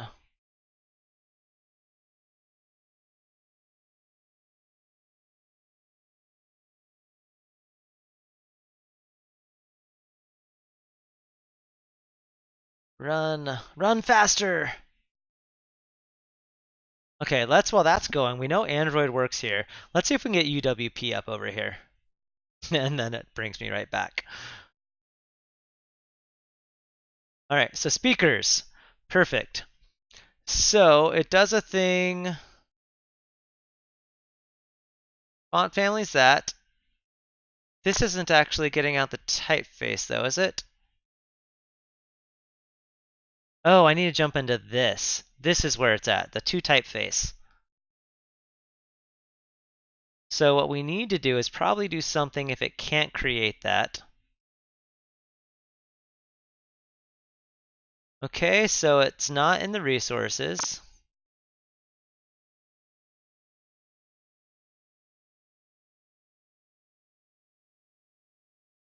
So it knows font family is this, right? So it created a type font. I wish it'd throw an exception or something we can do to validate that it exists. This font doesn't exist on the device by default, does it? Because that would be lame.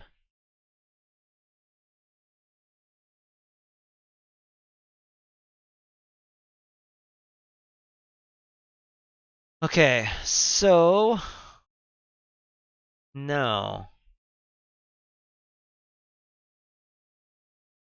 Okay, so we might need to Google some stuff.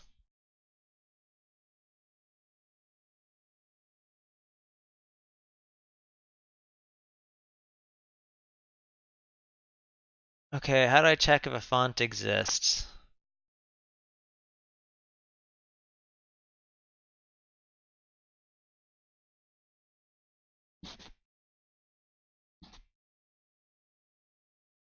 Okay.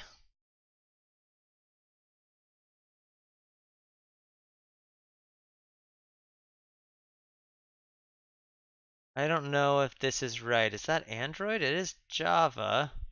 That's the wrong stuff. That's not what we're looking for. Not useful. All right, font. Oh, so it just the ones that best matches.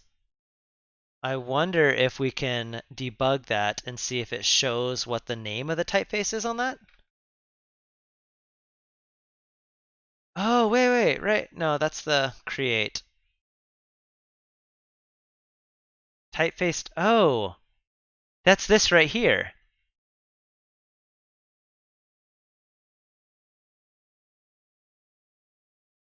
What? I thought the typeface default family. Why is it putting it to the default family? Okay.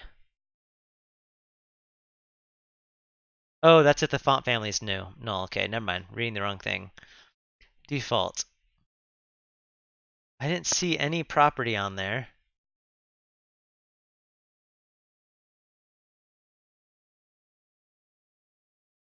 It's a style. Okay, let's fix it and see what it has. No? Okay, there it goes. Edit.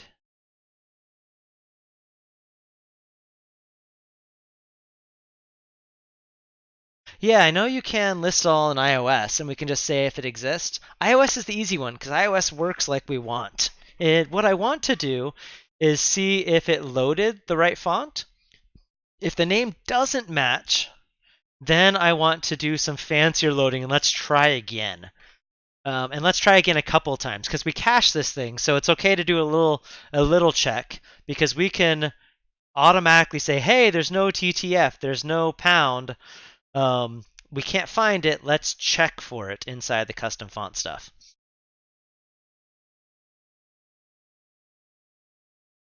All right, so inside of here, it's going to set this. Now I want to see what comes out of this.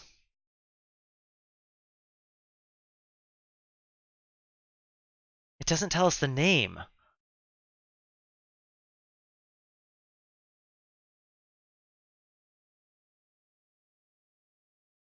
Why in the world doesn't it tell us what the name of it is? Typeface. How can we not do like typeface.getName?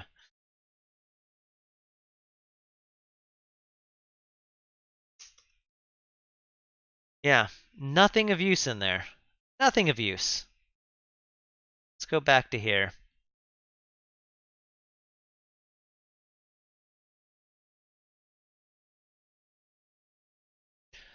Um,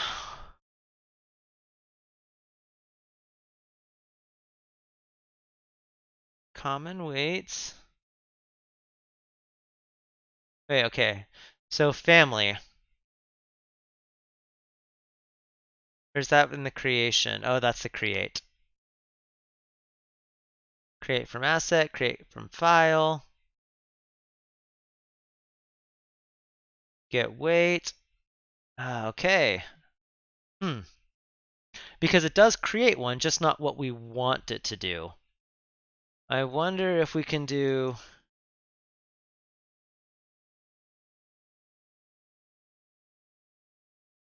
Hey, other people are asking this.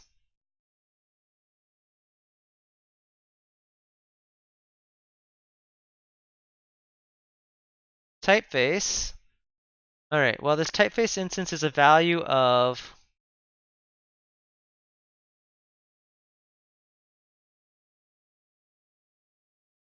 With reflection, you can get the SS system font map. That's really ugly.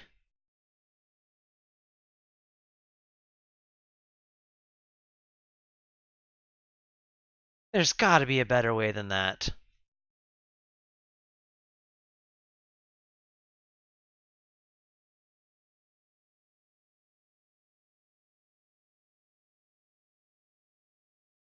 Nope, nope.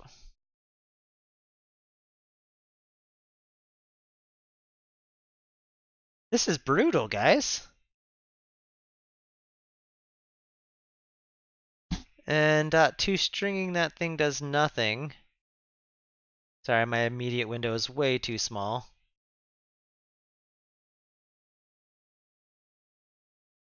Is bold, is italic. Style is normal. Okay. This might be really tricky.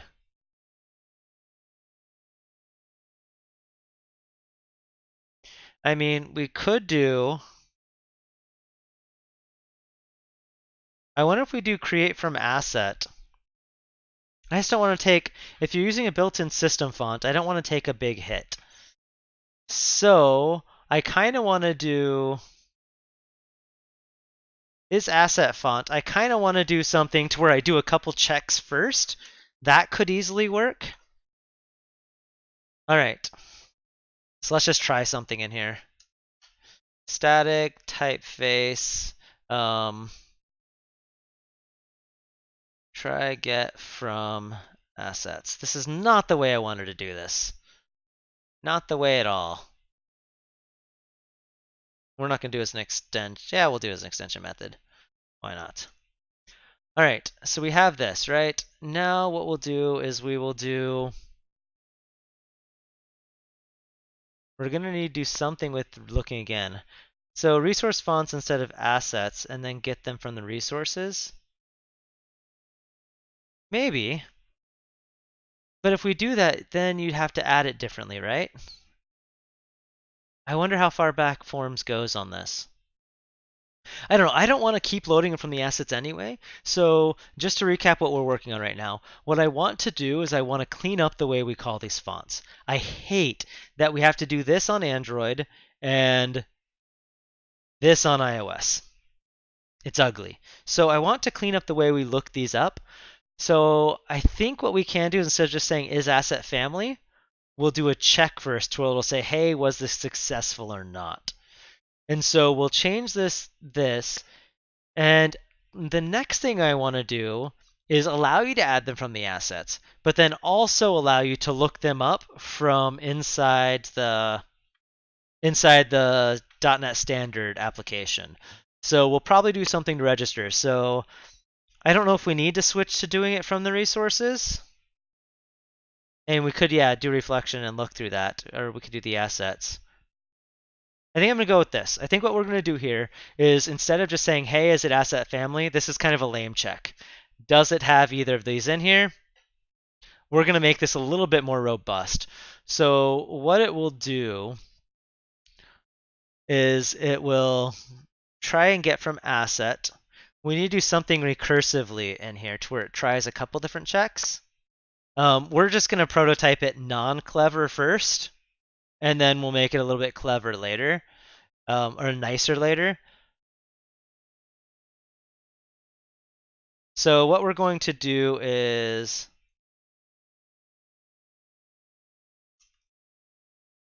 this is internal anyway, so no, actually it doesn't even need to be internal, it can be private. So success, we're just going to make it return a tuple, however you say it. And what we'll do here is return, do that. All right.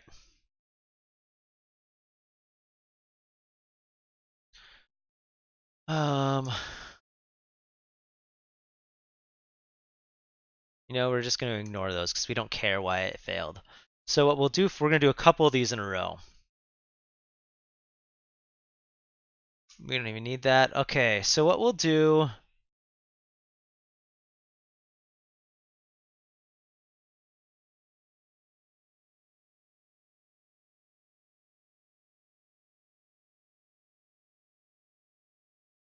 okay, it's just IntelliSense freaking out of me. All right, so what we'll do here is we'll check this, right? This should throw an exception. So we should be able to just do,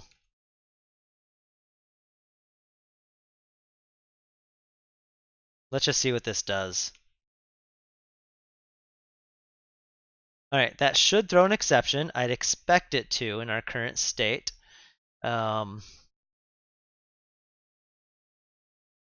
I like that, I like that. Then we'll do some stuff with the fancy naming. All right. Not found. Let's try making it a font. Or try. All right. So then we can do something like this. I wish we could just check if the font existed in the Let's see if there's a way on Android just to look and see if it exists. That way we can do it faster that way first. Sorry.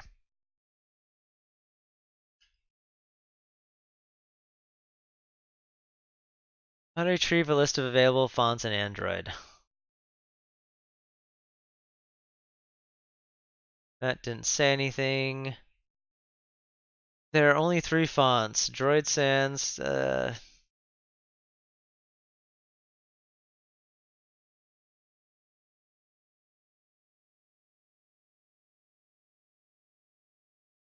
Oh, that's interesting. We'll try that. Maybe we can look up and see if it exists. I like that. All right, so we'll start with that. Then we'll say if that doesn't exist, we'll need to be something smarter in here. So I like the if it's an asset font. No, that's the wrong one. We're on this one. So how's that? What's an if? Let's just save this. So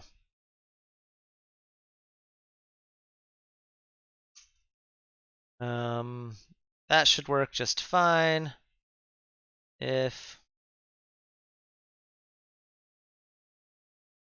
Because if it's not, var is asset font equals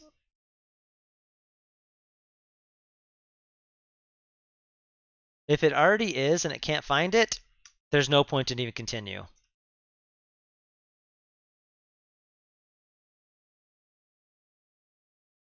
Because there's nothing we can do to clean this thing up. Let's return that, and it's asset font family.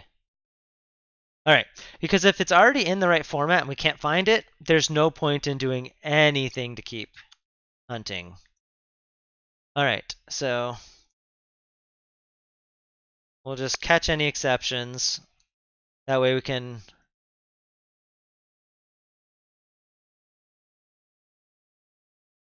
add debug.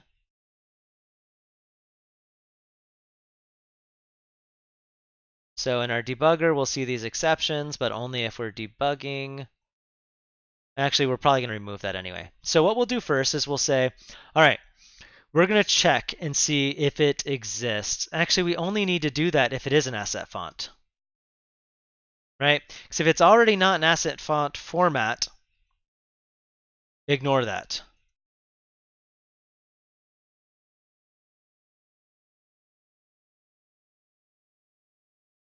Catch, and then we can just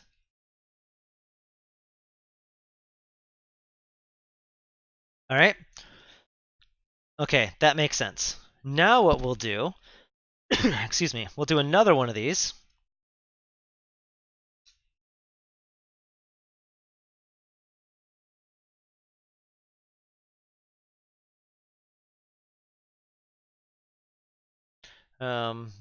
Just do this, and we're not going to return this time because we're going to do a couple different checks. So first what we'll do is we'll do var formatted equals. What we'll do is we'll do font family, and we'll first try the TTF. We'll need to support both TTF and OTF. So yeah, we're gonna want to make this into a function so we can just call and pass a couple of these things in, so we're not just duplicating all of our code. And then font family. All right. Perfect. And then we'll do a couple of these. One where it checks for that, and one where it checks for inside of a fonts folder in case they did have a font folder. All right. So let's do this one. Now we're going to copy this and paste it again. Really, really ugly. Sorry, guys. And then this one will be, oh, not formatted. Formatted equals, isn't that what most people do? They put them in a fonts folder? Right, that slash. Okay, So that is at TTF only. We'll need to do something for OTF in there. Oh, do I need to escape those slashes? All right, so let's run this. Oh, I don't have it hooked up yet. This is a little crazy. Yeah, build canceled. All right, so let's hook this thing in now. So now instead of this, we'll say first to typeface. So now, I don't know what to call this thing. We're gonna call it test right now. Um,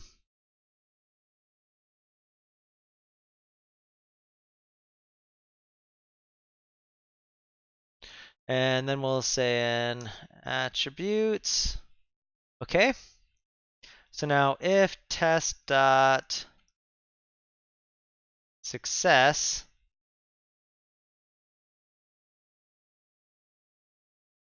test dot typeface, and for consistency, we'll curly brace this thing. All right. I like it. Kind of. All right, let's see. Actually, do I have this in the right format? Okay. It's in the right format. Let's see if this works. Oh, did I do that format right? I think I did. We had some nice little fancy searching. Well, that's loading. Adding,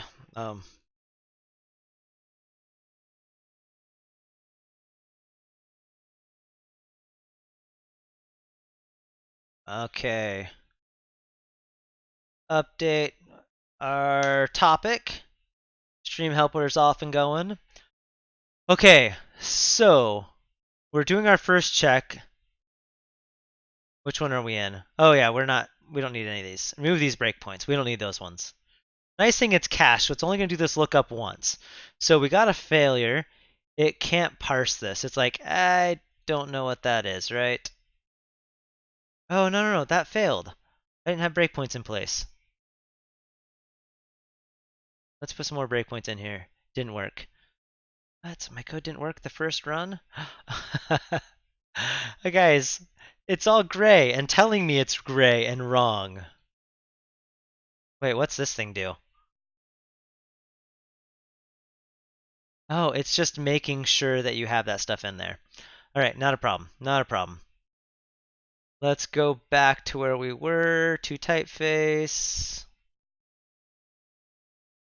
All right, so let's use this formatted now. Actually helps to use our new fancy text. Let's see what happens. If this works, we'll do another method that we can recursively call that will switch between TTF and OTF.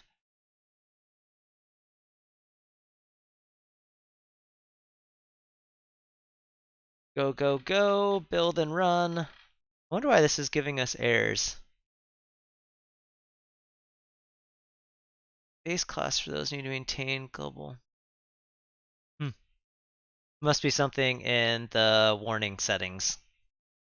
Use the base class one. Okay. Go, go, go. Okay. This one worked with the formatted one. Yes! And we have a result. Now, and then all we'll need a document. You put it into the base activities. I think they also showed doing it in fonts in the docs. Let's go look what the docs say to do because we want to make sure. Windows asset fonts. Windows, they say just throw it into the assets, but I think you can do assets fonts as well. So I want to support that. What did they say over here? That's iOS. What they say for Android? Customizing fonts, Android.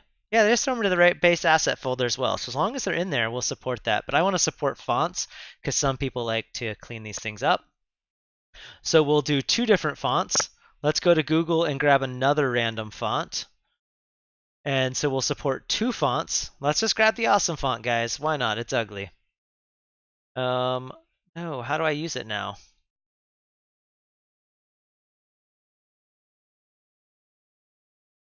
Awesome. Why isn't there just like a download button? There's an open available from these. Oh, maybe it doesn't exist in here. Okay. So let's find another random font. Okay, which one do we want? Oh, this thing's ugly. Let's use that one. So we'll download this font. We are going to add this in to our Android. So go to Droid. We'll go to Assets. Let's do New Folder. I did lowercase, so oops. No, I didn't want to open folder. Add new folder. We're gonna do uppercase. So now let's throw this one into fonts. Copy. All right. Now let's go into here and we're going to do, oops, not inside of there. Outside the quotes, we'll do font family equals, what's the name of this thing? It's a horrible name. Do dash. I hope I didn't just insult anyone by saying that's a horrible name. I just can't even know. I don't even know how to pronounce that. Docdo? Docdo? All right. Now let's see what happens for our Docdo.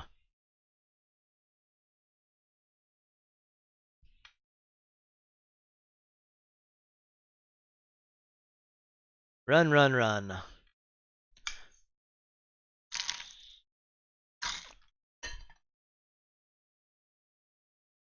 Building, bring our simulator up. All right, I was doing UWP. Let's get UWP up and going over here. Do we have UWP? Put it on 64 because I'm on 64-bit. Hope that runs. Let's debug that, see if we can debug this thing. Okay, that's all iOS still complaining. Synchronizing. Hey. All right, so this is working. Okay, that's our first one. So we've got our first one. Now let's see if the other one works. Debug through.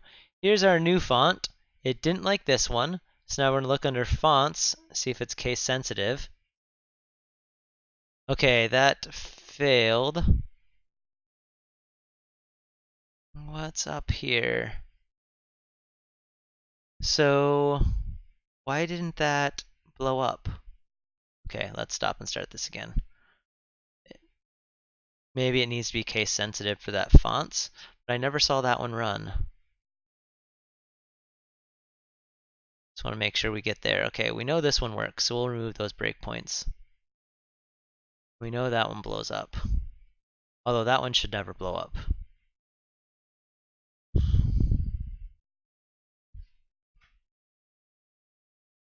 Okay, so let's see what's going on here. All right, so typeface. That's our first one. It's good.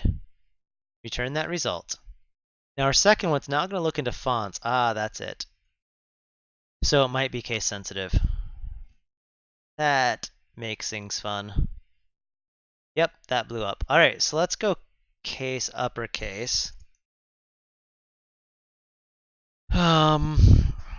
I wonder if we can just document if you want to put them in folders, do fonts, or I wonder if we can give a font, if we can give a way for you to tell a lookup folder.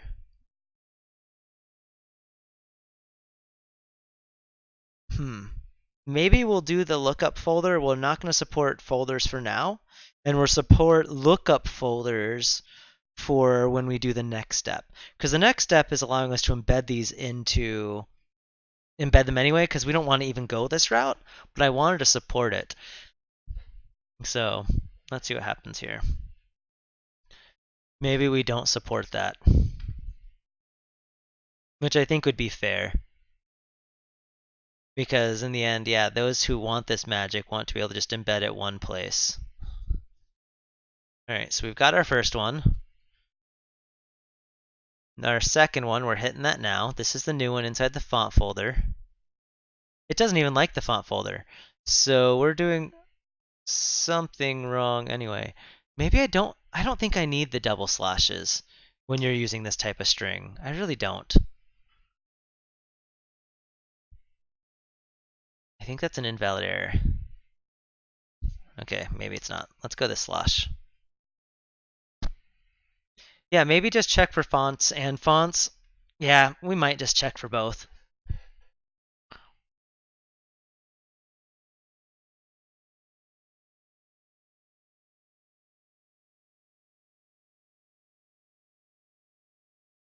Yeah, let's try this font. Let's try this slash.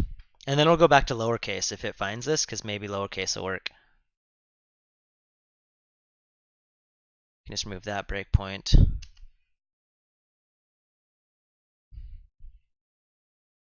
get some fun font stuff going. All right. We can just remove these breakpoints because we don't even care anymore. Those are working. Done. All right. So now we're on this one. Is it going to return? That returned. Okay, so I had the wrong slash. Let's do lowercase. Is Android case sensitive? I don't know. We'll find out. I know iOS is.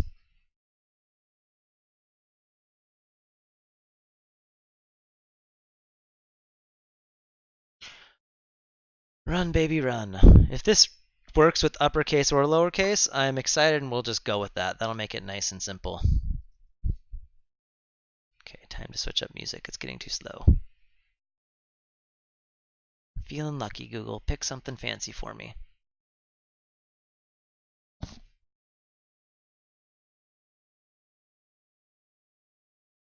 Okay, for resources at compile time, everything is lowercase, I think. Not sure if it happens for assets too. Okay, well, if it's all lowercase, that's nice. But the uppercase worked too, so if it works with me uppercasing it. All right, moment of truth, moment of truth. Nope, it's case sensitive. All right, it's case sensitive. So let's clean this thing up because I don't like how I'm having to do multiples of these things anyway. So what we'll do, all right, I wondering if we should just do this recursively in here.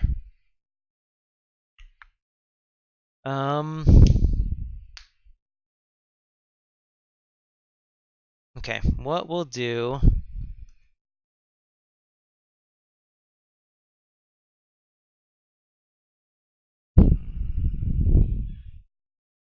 trying to think how I want to do this. All right, we're just going to do this. So if we have, actually,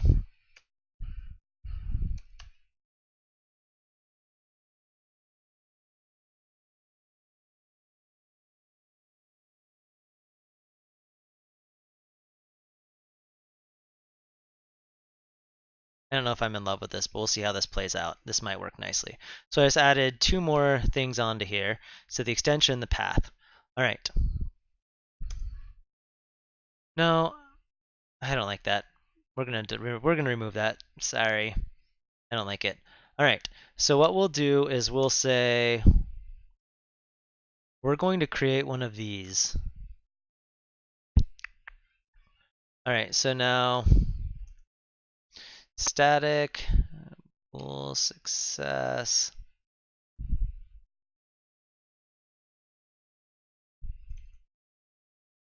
And this will be load typeface from asset string font. All right. We'll make it match. I think.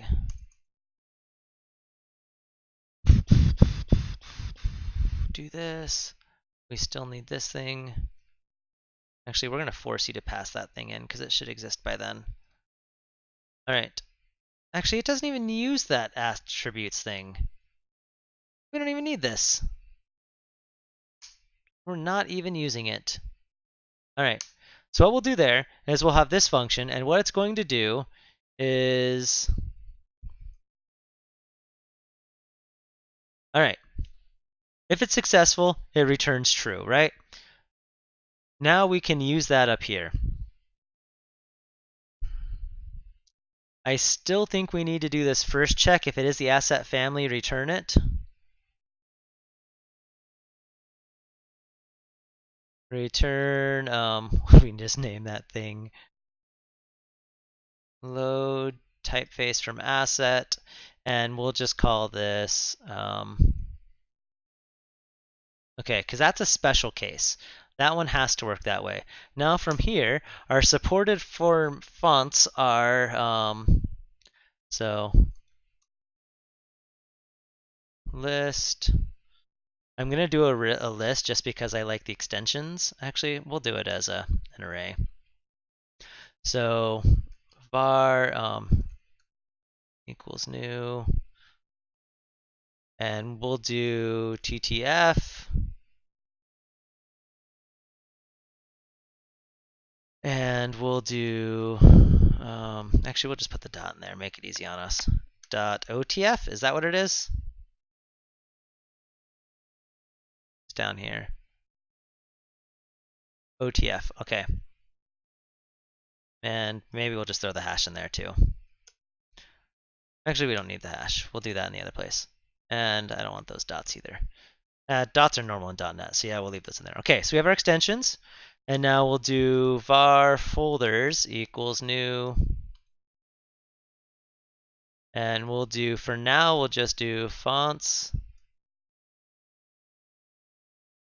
Maybe we'll add a lookup into this later, so you can register your own, because I'll probably need something like that. I'll have a way, I need to create something to allow you to register fonts. So whatever we do for that, for registering fonts from inside of our .NET Standard library, we'll let you register in the font folders there. So for now, we'll just hard code this, and we'll go with that. All right, so now I know Forms is wants to use link as little as possible. That's why I'm just going to do this with this for each. Var e in extensions. We'll just do some recursive nonsense. And then inside of this, for each, actually we need a base one without a folder. So just the root, just to make it nice and simple. And let's add the slash, continue going with that. All right, so now for each var folder in folders. All right. And so if you're doing all the magic stuff, if you're not using the magic, it'll be faster. You can hard code them, but this should be such a fast lookup. You shouldn't notice this on anything. All right, so we're going to grab this, and the formatted, we can now do extension, and we add the dot, so we don't need the dot there. And we also need to go in and do folder. I like that, I like that. And now we can do, not return, we'll just do formatted, make sure we use it this time. And we can ditch the old result because we don't need that. Okay, var result, let's kill result from here. We can delete all of this nonsense now. And we'll say, if we get this far, return false, null. All right, so now, yes, this is all cached. So all of this result only happens once. Once we find the fonts are cached. So there's no point in doing this again. So you're saying so it only looks up for the first font? Yeah, I think that's a pre-optimization. I don't think we're going to need to even deal with that much. Like I said, it's a pre-optimization. The number of fonts people have are 1 to 2 anyway, and so doing a lookup twice is fast. We might be able to do something fancy to where we could look into the assets and see if a folder exists. or just loop through the assets folder. But for now, I don't think people are going to even use this route anyway. I just need to do this to make sure this stuff exists because I want fancier font. Like I want to do fonts nicer anyway. Maybe we should have started with the looking up from the extensions. I mean, from .NET standards. I don't know. All right. If dot what I call that success. Yeah, this isn't going to be the optimal path anyway. Um, I I'm wondering if I should have started here because I don't think people are going to actually do this. You know what I mean? I still want to make it nicer for those who don't use the embedded fonts because right now I already had to add my fonts to iOS and Android. I want to add my font to here. So once we add it as an embedded resource here and we register it, we're not going to have any nonsense with that anymore at all. All right, so let's run this and see if it works. Of course it'll work, right? All right. Oh, try get, change that.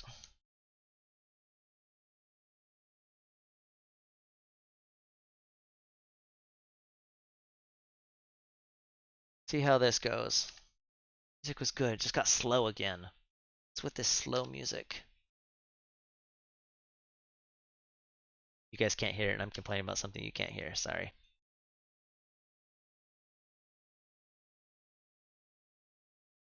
Run.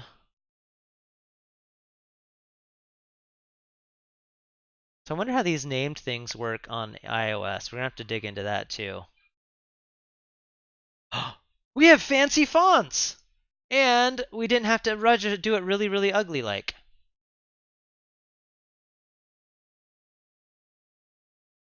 That's exciting! That totally worked. And I really don't think you'll ever notice that hit. I mean, we could throw a timer in there to like time the thing. Let's do that. And then I can even run it on a device, even though we know. Let me get a device plugged in and charging. Oh, that one's USB-C. Well, I'm grabbing a USB-C cable.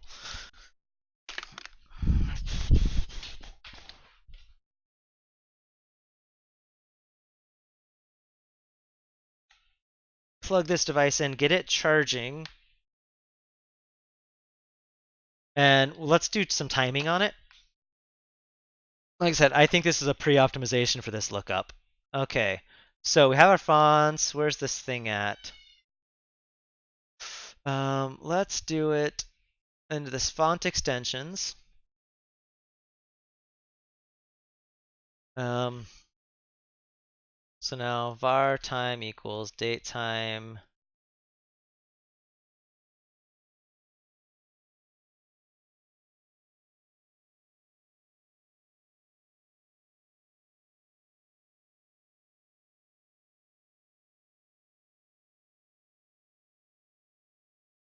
Minus time. So we'll subtract those things out there.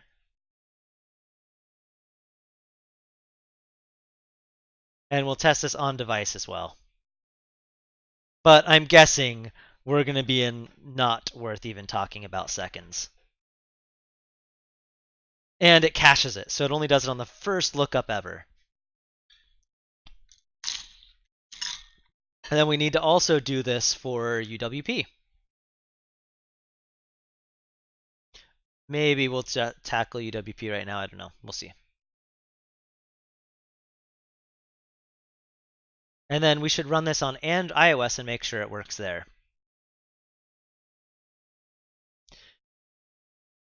All right. So total milliseconds, 8. We're talking 8 milliseconds to make your code nicer. I'll take that hit. All right, let's run it on device. Is this device alive? Hey, it's got battery. Let's turn it on. All right, booting up this Galaxy S9. I have some really old crappy Android devices if we want to see how slow it is on one of those, but yeah. I'm talking 8 millisecond lookup that's then cached. I am not worried about caching the folder. Okay. Oh, no.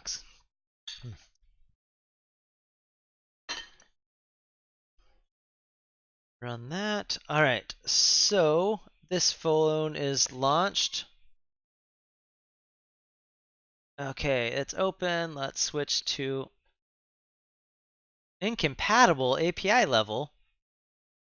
How is this phone that? Oh, it's not allowing. That's what it is. Let's do the allow. I'm like, there's no way this phone is not compatible. I might have to take a break and refill my water in a second, though. Install overnight. It wants to install a bunch of updates. This thing's been off forever. Okay. So we're just going to say Android fonts are working.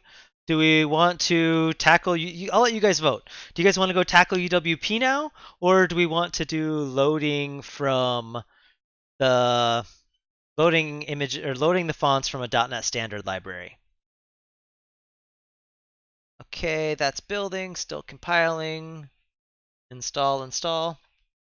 Come on, there are 9 of you in here. Someone's got to have an opinion. 10 of you now. 10. What do you guys want to do? Net standard fonts or do an UWP? Device is unable to access device. Oh, come on. Deploy. UWP. Baron of Cheese is saying UWP. Any other votes? All right. So this already ran. Oh, I didn't have the breakpoint in there. It's going to have a random number just printed somewhere in there.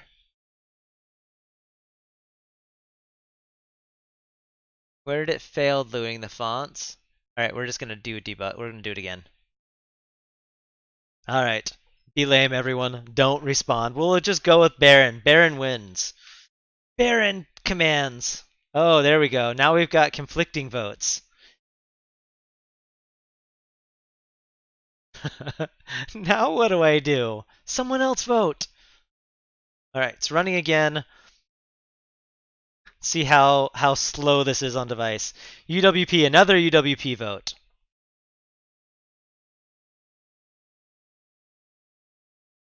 Let's see if UWP is running. Hey, it is running! And it's got stuff. Okay. So milliseconds, 15 milliseconds on device. Again, I think I'm willing to take that hit to look up 15 milliseconds without caching the folder since it's a one-time hit. All right, we're calling it. We're going with that. All right, so we might be doing UWP. If anyone else has a vote, speak now. If not, we're going to jump over and do UWP. Let's hope it works the same. Let's rename this variable.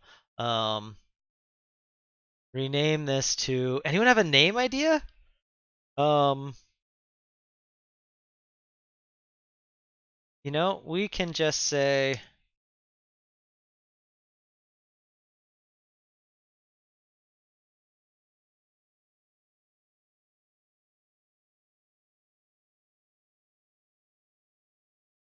I like that better. We'll call it result. Okay, so 2 votes for UWP. That might be where we're going. Wonder if there's anything else I need there. All right, let's commit this code. And let's push it over so we can grab it. We're going to keep this font in there. I hope they don't care that I've added fonts.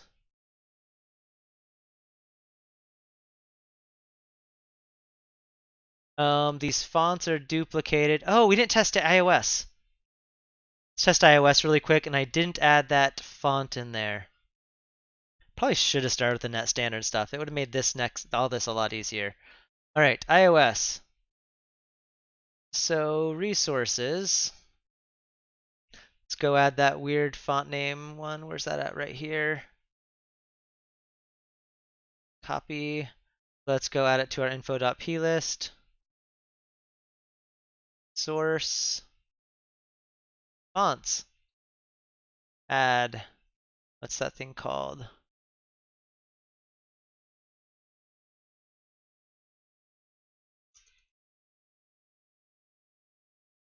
And I have this font duplicated everywhere. It's just, yeah. It's all right. We'll be able to clean that up when we do the other one. All right. So we've got that one. Let's run iOS. And then I think I'm gonna go refill my water because I'm thirsty. Build iOS, build, go! All right, while this is building, I'm gonna go refill my water and we'll be right back.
All right, I am back.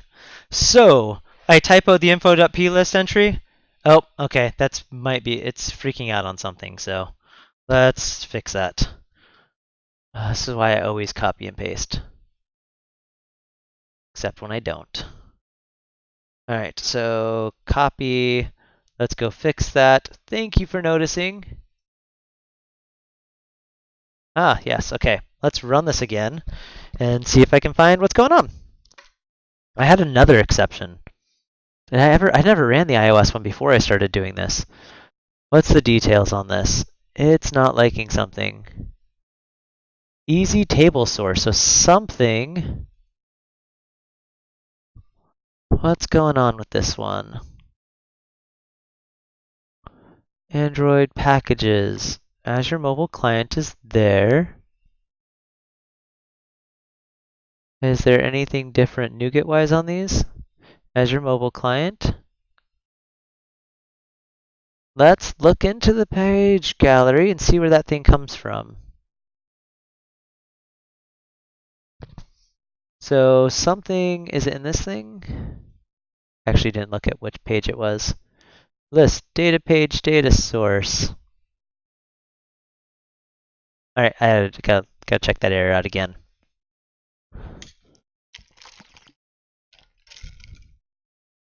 All right, so this is which page is getting parsed.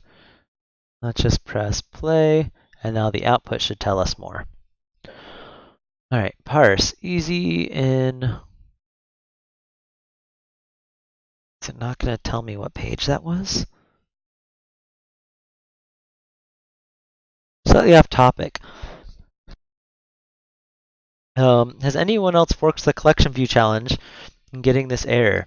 I have not forked it yet, but path too long. You're on Windows, I'm guessing. What I would do whenever you do this, I always put on Windows my project folder that I clone everything into and my C folder root because of long file paths. You run into issues with that stuff all the time. It's very, very common. Um, yeah, especially even ran into that on Mac when you're doing things and names are too long. So I always put that as low as possible. So, let's look at this. Yeah, move it to the root folder. That stuff happens all the time. So yeah, definitely do that.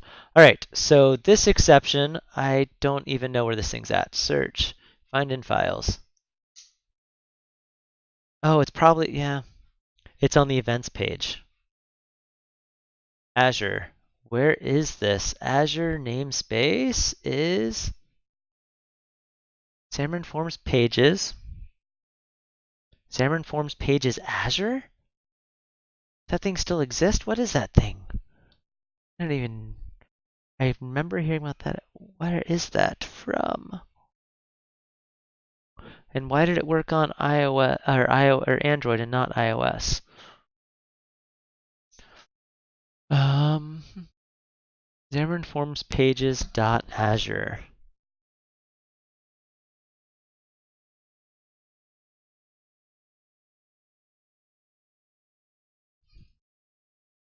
It's right here.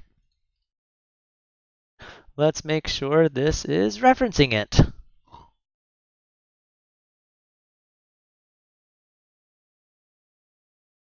It is. It is.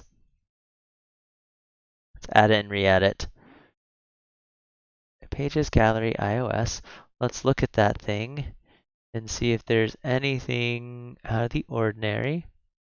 Should be good. Should be good. Let's run that again.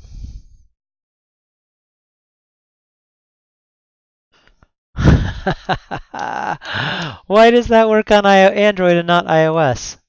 That's right. We're actually not using that page, so I feel lame doing this. Let's just kill it for right now because I don't want to fight that problem. That's a different problem. We fought enough random problems today. So,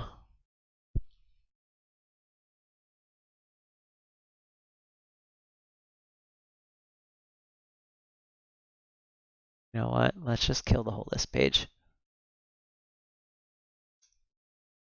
Actually, killing the whole list page might be too bad. We'll just go from here to here.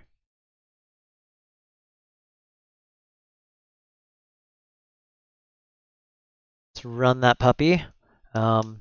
This is working, so we'll be able to grab that source once we make. Did I commit it? I don't remember if I finished committing it.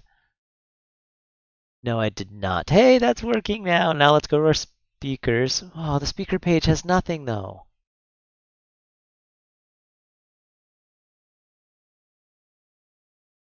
How's the speaker load its data?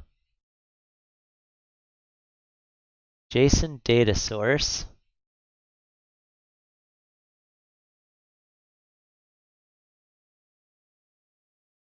Hmm.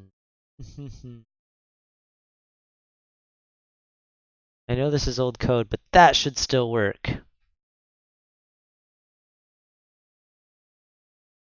Something's really broken on Android. Unhandle. Maybe it doesn't like me commenting that out. It's complaining about that.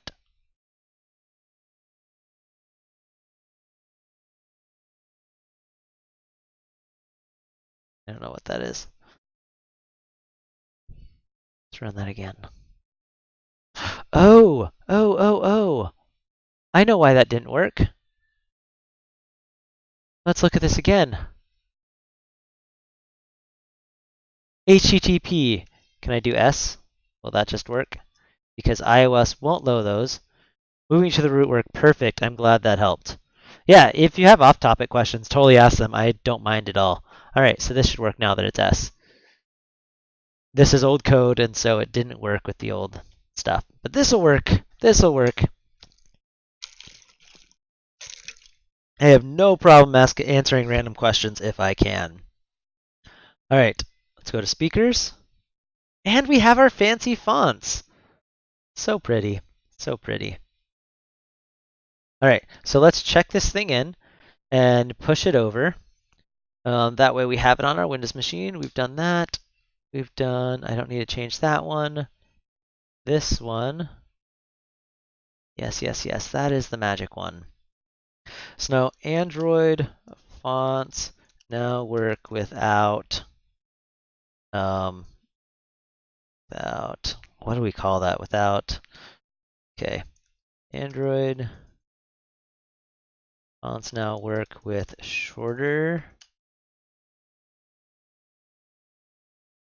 So let's copy some sample code inside the thing just to say what we were talking about. So that's Android. So where's the Android code? Oh, here it is. So now it works as just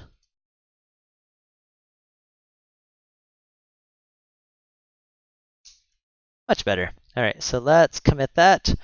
The speaker page. Oh, I do want to fix that one iOS one. Yeah, why did it reformat the whole page? Hey, I just got us a follower. Thanks, Kiddo Kaboo. Thanks for following. And let's also now loads. We'll squash all these eventually anyway. All right, so let's publish this branch. Let's jump over to here to my Xamarin.Forms. Custom fonts. Fetch.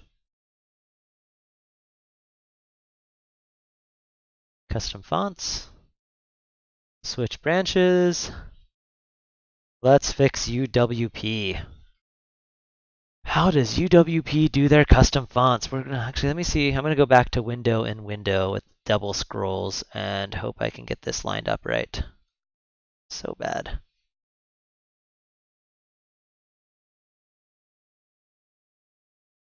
Okay, how's this look? Sorry, just trying to line everything back up. That's all that I can share. Okay, oh wow, doing that. Oh, that's just the scrolls. We're just gonna line this up and we'll scroll it up, scroll it over, go a little bit more. That way I can still see chat. So if you guys ask questions, I can, I want that, oh well. That is close enough. It's really weird how that shows less. Has my Visual Studio been cut off this whole time? My Visual Studio has been way cut off this whole time. I had no idea that was all off. Let me fix this. Oh no, it hasn't been cut off. I had something covering my window, so I had the other window smaller than it had to be. Okay. Crazy, taking crazy pills today. Okay, so that's fine. Let's make sure we can make this window bigger. All this time. Could have had it bigger. Okay, that's looking good. I can now see chat, and I can work on Windows. Let's hope this works well. All right, so we committed stuff, we pushed it over. Let's run this UWP one, and it's probably going to blow up or show us ugly fonts. I have no idea. While that's loading, let's go into platforms. And we're probably going to be able to copy some of that same code we just did. That's the forwarders. We don't want that. Android. We may need to check the fast render stuff. I don't know how that stuff works. Doing it where we did hopefully fixed all of it. So pin this. Let's fix our UWP stuff. Oh, come on, the scroll. My mouse scroll is going to scroll the outer window, not the inner one. Okay, nope, not that key. There we go. All right, go to speakers. And we don't, oh, whoa, I didn't mean to click on one. Go back. It takes a minute. We are not using custom fonts. Okay, perfect. That's what we'd expect because our fonts are not done the right way. And they're not even added to the app. So UWP platform, let's go into the renderers. Oh, they're not in a folder for renderers. Let's find our label again so we can hunt this thing down. And we probably need to make sure that everything does the fonts that way. I wouldn't assume they would do it a different way, but they could. Oh, come on. Use the scroll inside. All right, let's search for font. Okay, update font. Go to definition. Font, font, font. Is font applied? Is font apply? Font to apply. Font system size. How does it do this? Oh, label font. Okay. So this is still an Xamarin.Forms font. Okay, so then it does apply font and it uses a Xamarin.Forms font. Go to definition. Font family. Oh, they don't have a nice extension. All right, we are going to clean this stuff up anyway because I don't like how the font family stuff is done in multiple places. All right, but this is where we do it at. New font family. And does new font family just load it right? Let's see what's in our IntelliSense. What options do we have? Just a string name. This can include, okay. All right, so let's go back to our docs and see how to do it on Windows. So, oops, scrolling the wrong way. Scrolls are inversed as I move between the two. All right, so in here, we will say assets, fonts, and does it tell us, okay, Xamarin.Forms Windows platforms can reference a custom font that has been added to the projects by adding a specific naming standard. First, add the font file to asset fonts and put the build action as content. All right, well, let's find our font. Okay, I'm gonna have to go full screen because I can't scroll. And okay, Xamarin.Forms. Actually, let's first go to our platform stuff that we're dealing with. So we're doing everything inside of our gallery thing here. All right, so we have our gallery here. And we have assets. All right, it said assets fonts. So new folder fonts. All right, so let's do assets fonts. Oh, there's not an open in folder as well on this. That's lame. I really missed that. All right, so now I have to just go manually browse to find this thing. Nope, wrong. Yeah, this is the right one. Somehow copied into my Unity projects folder on accident when I cloned it. Dun, dun, dun. See, like I do see projects and then I sometimes nest things deeper, but not always. This is called Pages Gallery. Is there a folder for the gallery? Okay, Pages Gallery. Let's go to the iOS one because they're both nested in the root there.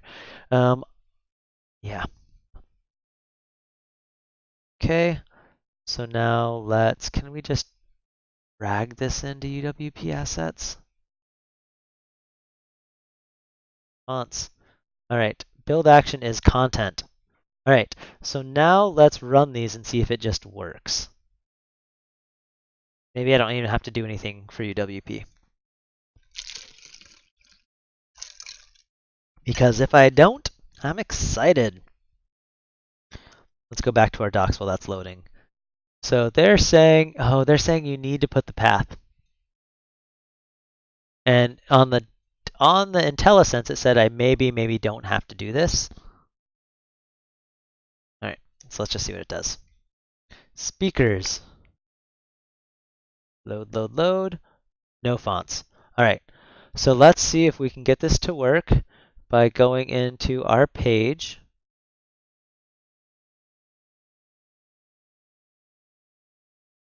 Speakers page. And we need this whole ridiculous asset/fonts. Oh, wrong one. Switching between machines. All right, so let's do that. And did it need the TTF? We'll do one with TTF and one without. See how smart its lookup is. All right, so let's run this now. And we can drop full screen. And it scrolls really weird.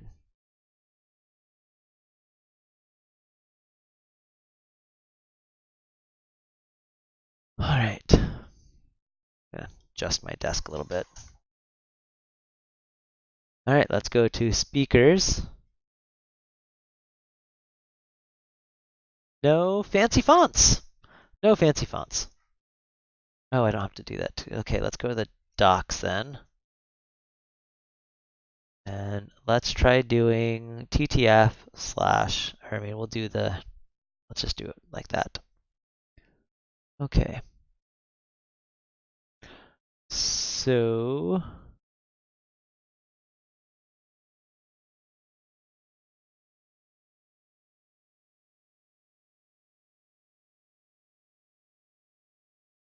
see if it only needs the hash. See what it's smart enough to do. Okay. Oh.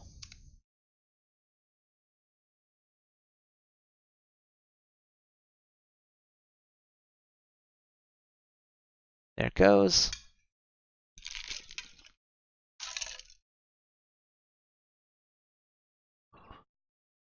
No fancy fonts.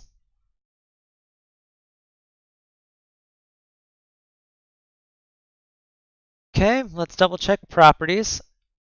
I don't have to copy it, do I? Oh. It just says assets fonts in the application. And that's what I did, right? Assets fonts. Okay. Then use the full path and font name followed by hash and the font name. Maybe I need the dash regular, even though that doesn't show it. Note the font name and font might be different. To discover, right click on the TTF and do preview. It's good advice. Preview. Font name.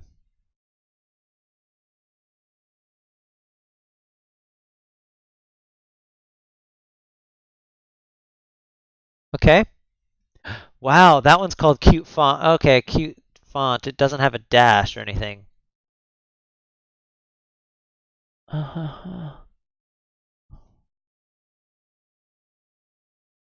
Okay, so if that's how that works, that's gonna get tricky. See if we can do anything fancy.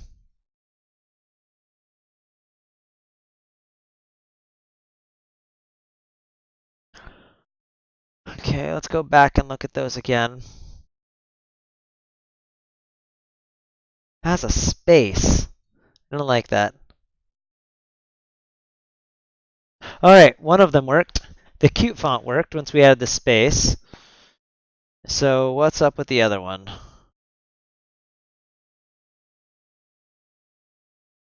Did I spell it wrong again? That's what I get for choosing weird font names. D-O-K-D-O. Oh, I don't have the .ttf on there. I'm just going to try that again. Sorry, wrong key. Yep, needs a TTF, thanks. Okay. Oh, I should have updated my topic.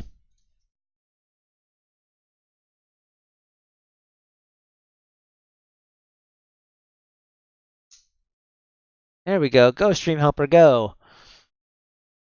All right, that that topic thing I keep doing, it updates the topic at the top of my stream, and it also tweets and tells people what we're working on and adds stream markers so I can edit later if I ever choose to edit my Twitch streams.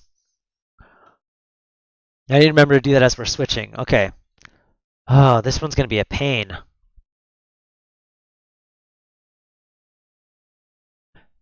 That is not fun. I don't know how to do this one. This one's going to be tricky.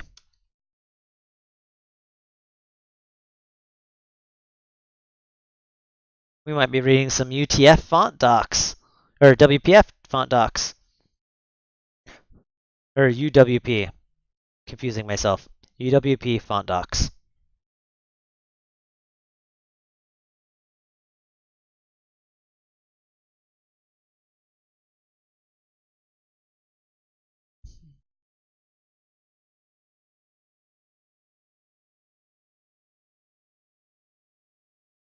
Okay, we've got it working. We just need to figure out how to get that data that we need to put into it. Let's read some normal docs on Is there not a typography? Here we go. This is the official docs. Let's bring up a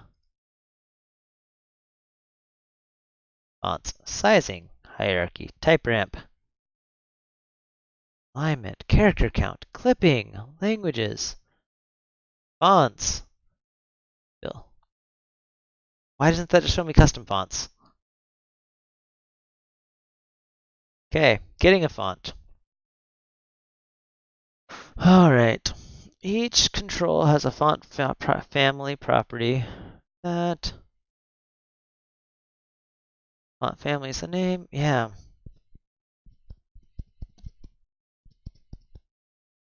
I don't like the space stuff. I like how everything else does it without the spaces and trims the space. Detecting correct font name. Oh, that's saying go use a font viewer. All right, let's go debug and see what's coming out of these things. Maybe this will tell me more data about it. So if I don't have the space, maybe I can look up the font. I don't know. So we're on text element, or I don't remember. All right.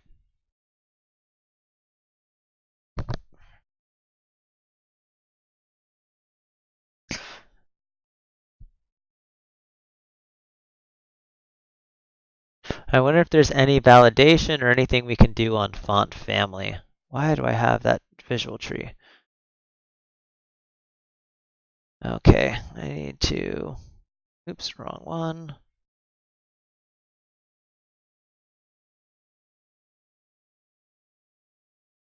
Okay, it's text block. I didn't put a breakpoint there. Let's restart this.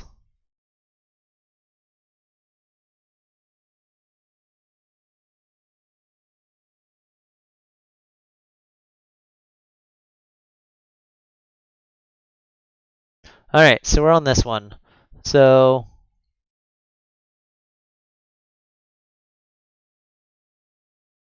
okay.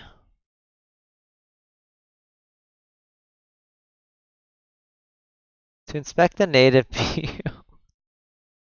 I just want to know about the font family. All right.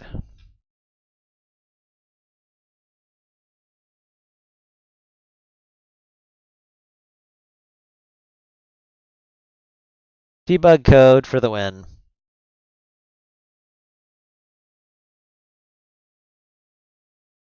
And then we'll mess up those fonts and we'll see what comes out of them. Oh, font dot. That's not going to work.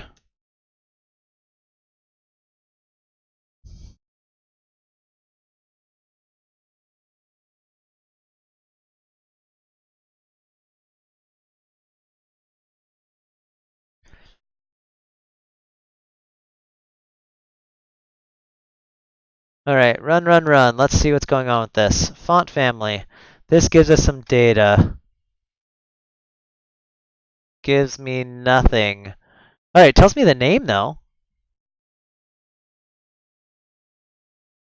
Is font family really just like a...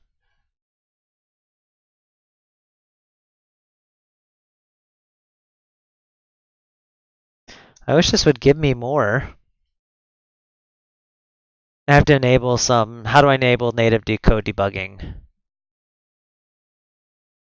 What's Oscode?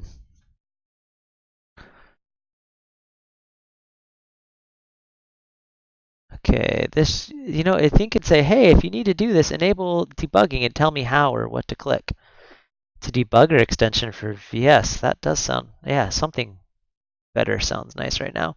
All right, so now let's Google UWP how to enable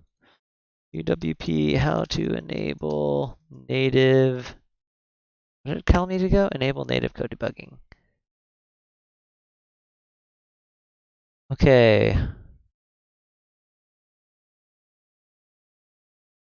This is crazy that I have to even enable something. Why isn't it on by default? Okay. Select the project solution, properties, alt enter K, property project. Oh, there we go. Auto to, okay. So let's stop this guy. Properties. Debug. Managed only.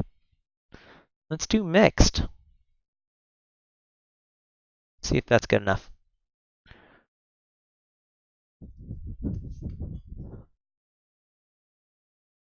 Yeah, I'll try that thing out. I'm totally down for better debugging experiences anytime I can get it.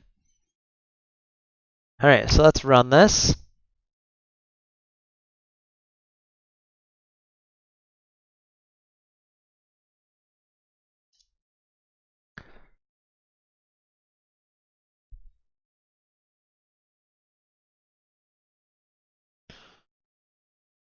Okay, keep going, keep going.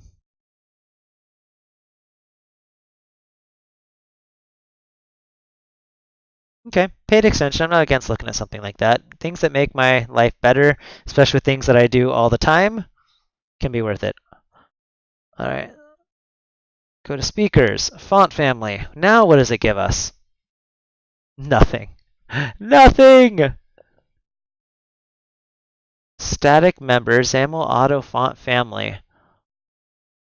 Go to definition. Is it going to show us anything in there?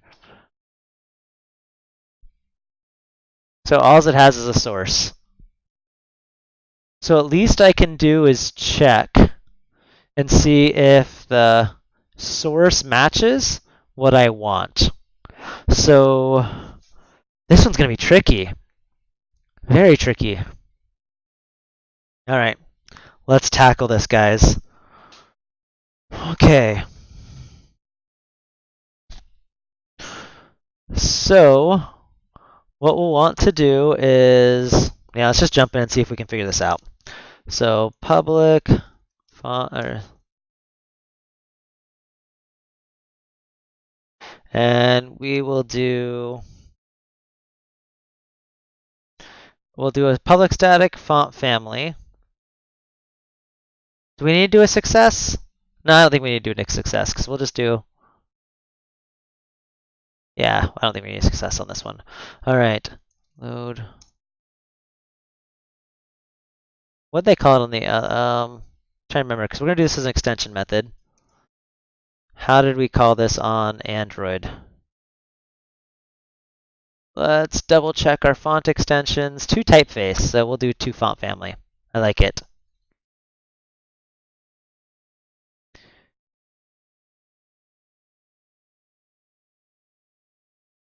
Actually, we will clean this up. We'll just do, there's a font class, right?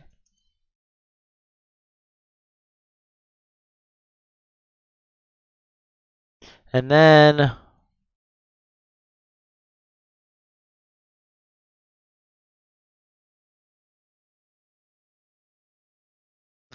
if string dot is null or white space font dot font family, we will return this guy. Oops. All right, so then we'll say, just do that for right now. Now, what we're going to need to do is something to where we do a try loading the font, and if the font matches, this is where we'll need a new one that has that. So no, static. So inside of here, we'll do bool success, font family, not gamily, family. And then we're going to name this thing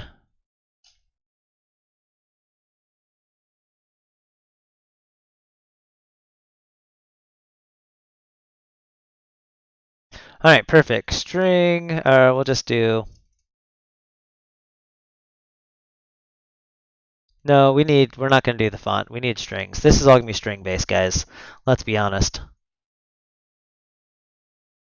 Actually, I covered all my stuff, so I can't see if you guys are talking. No, don't do that. Okay. Font family, there we go. So feel free to ask questions or tell me to do this a better way than I'm doing it because I'm spitballing here. Static this. Why is this complaining? Oh, not all return. False, null. We'll just do that. Oops. Okay. So we have this. So then what we'll do is we will say, so we know the path has to be var path, or we can just do const string path equals. Oh, my font is really small. Sorry.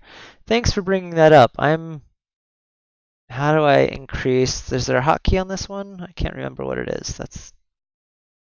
I ran into this before. Bottom left corner, zoom. Well, let's do 200. Wow, that's too big. 150, 175. I don't like that. Let's do 150. Is that good, guys? 150?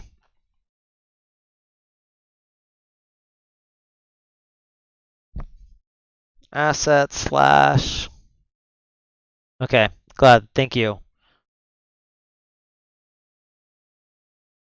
Oh, they've got rules telling me not to do that. So it's assets. Actually, let's just go grab it. It is.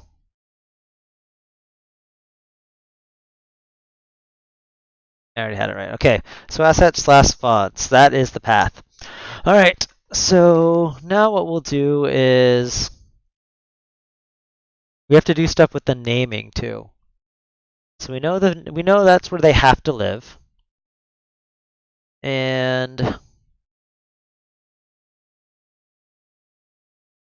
trying to think the right way of doing this.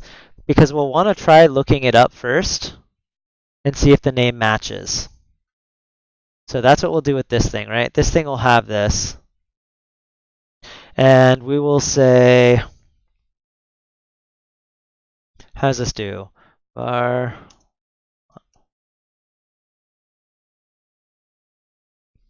equals.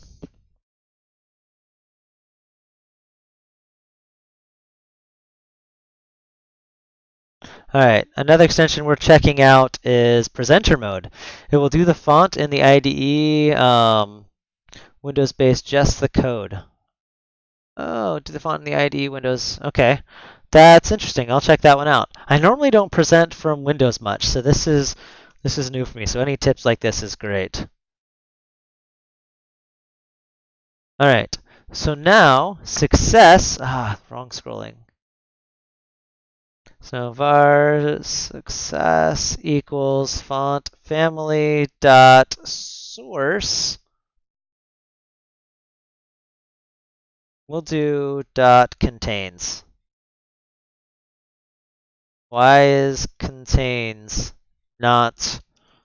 Does UWP not have that? Oh no, wrong one. Oh, I can't use the same variable name.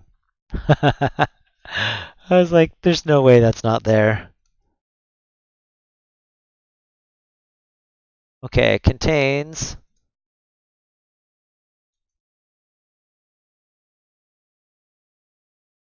Really? Dot source. No, I want font. This one was family. Okay, there we go. So our success, we'll just say, I think this will work. We're going to find out. So string source. Didn't it? Oh, fonts. Got these backwards. All right. And then, all right, so this should work. So we'll start out first by doing first if it is a system font. All right, so we'll first try if it's a system font. So what we'll do is var equals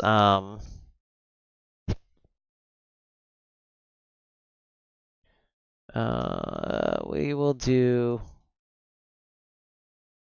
font dot font family. Okay. If result dot success return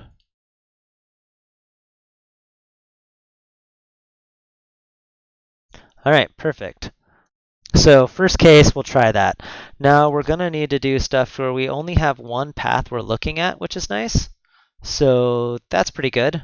We'll also want to do the same thing with our string or with our file type, font types. Let's just go to Android. Actually, we'll just do it again. It's not much string. So we'll just do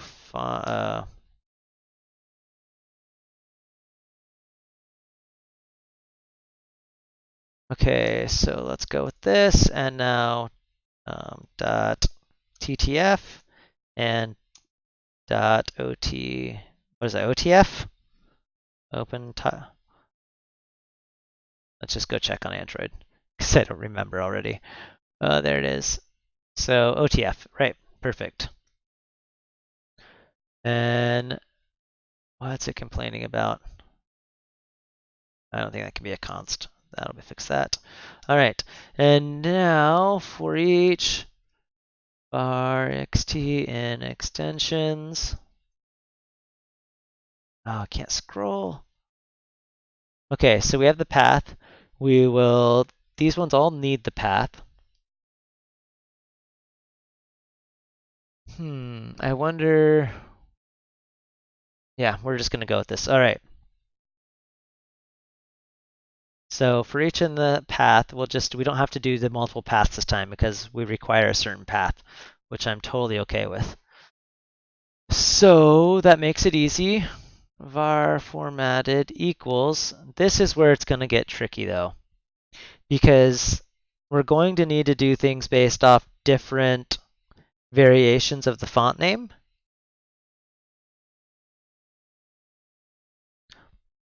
So now we'll do enumerable, or no.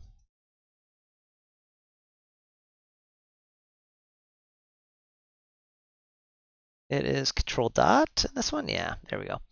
Enumerable, it's going to be string. What do we call this thing? This is get font path names, or font names. Okay. Or no, let's give it something. Get possible font names. That way it is true.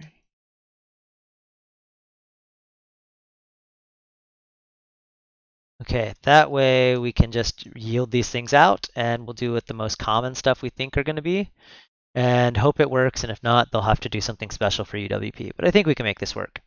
All right, so formatted is going to be path.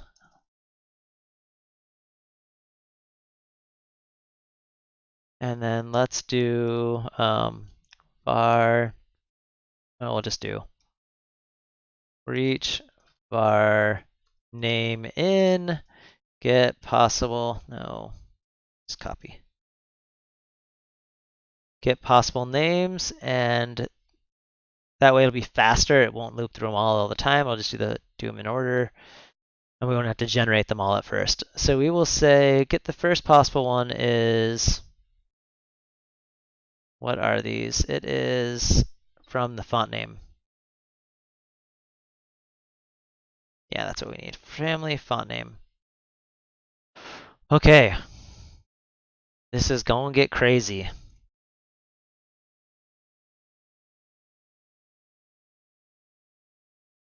Okay, that's fine, that's fine. So now we have our formatted. So now we can say result equals load font from assets, font dot font. Oh no, sorry. Formatted. If result dot success, return result dot font family. And it will eventually just say, I'm sorry. Actually, we should just return the last one. That way we're not setting it to null. Because eventually we notice that it does always, at least it defaults to the default stuff, which is nice. All right, so now we need to scroll down and figure out what our different permutations of this are going to be. So off the ones we know of, we're going to say if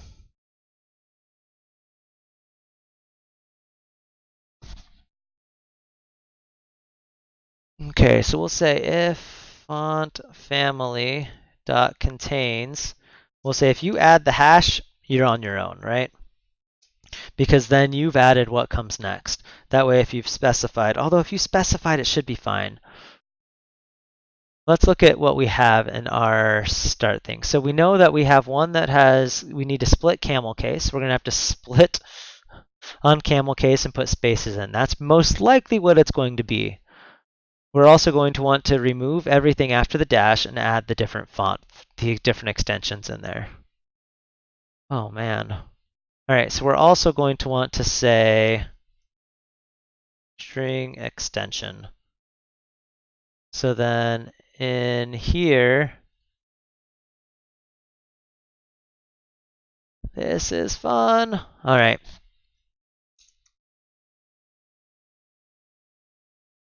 So let's do, dang it, I'm gonna have to write an extension to split on camel case. There's not one that just exists in this. Okay. And the question is, how is it going to do things if it has multiple uppercases? We probably only want to split on if the name has. Let's go look over at our funky fonts. No, I'm not talking to you, Siri. All right, so let's go to our fonts and see if we can find some more edge cases. I wonder if there's any fonts that have double caps. Are people just nice and, oh, this one does. PT Sans. I'd like the P later, but all right, we're going to download this one.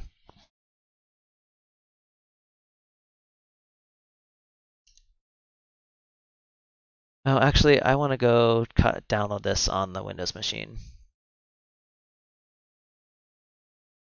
Okay, so we're here. Let's go to, no, don't copy. Okay, I need to go full screen because I can't see again. All right, so let's download this font here. Okay, font family selected. Oh, come on, I just want to download. Save this file. Let's open it.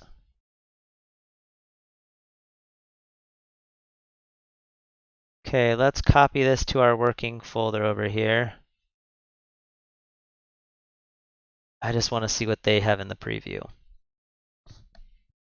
All right, so they do fun. And this one has underscores and dashes.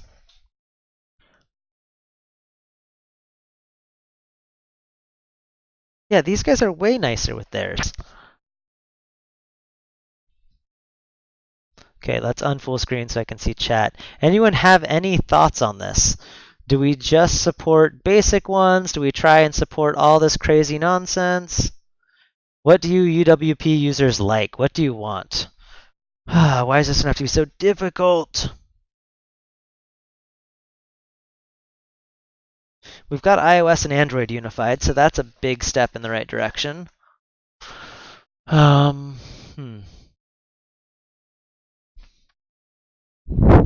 Let's install this font and make sure it works and see how it works really quick. I'm going to quickly go back to full screen. Let's go to here. Let's drag this one in.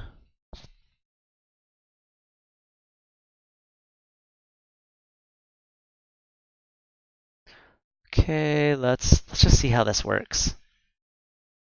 And is this one fancy enough to where I'm even going to notice if we're using it? Actually, we'll have my new extension, so we'll be able to know. All right.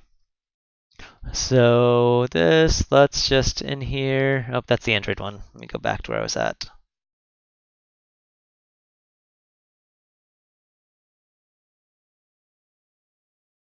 A time machine when irrelevant. Not sure I follow. All right. Anyone have any ideas on how they would do this? We'll return.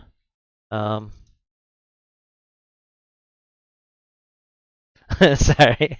Okay.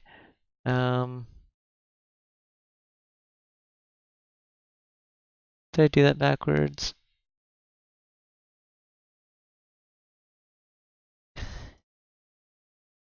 Spell right. All right, so now we have that. Oh, static. All right, so this should be able to compile now. All right, let's just do this the right way and see how this font falls into place. All right, so this one now we have.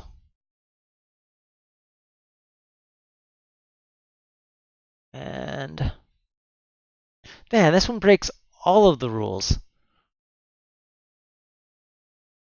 Why'd I have to find this one? PTS Sans Narrow.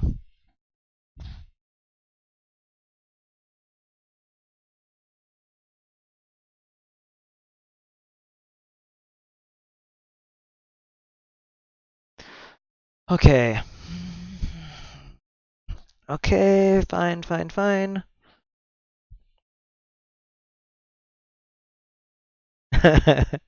I totally missed the joke, but it's okay. As long as someone got it. Ah, strings. Why are strings so hard, guys? Why? And why do they make you do this funky name stuff instead of just taking the first one in the font? I call poor API design. Now it's making me do nonsense.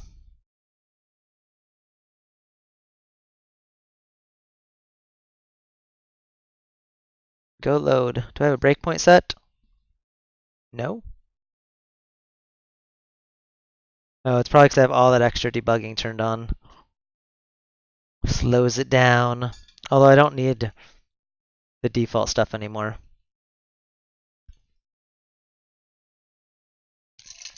All right, that one worked.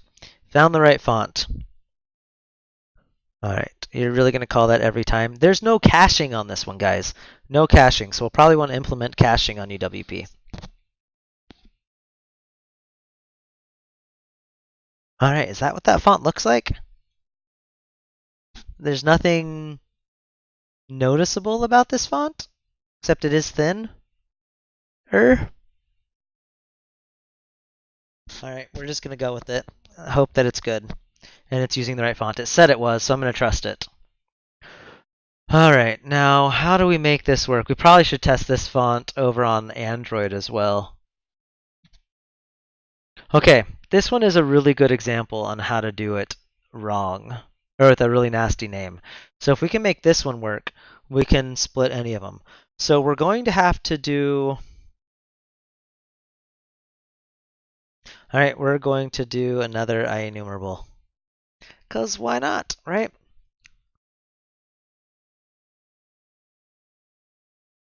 All right.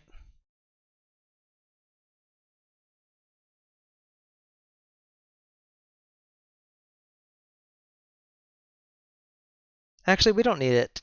Yeah, we'll do string.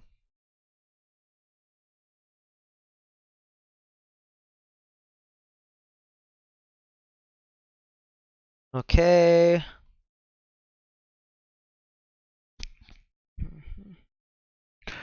Okay, yeah.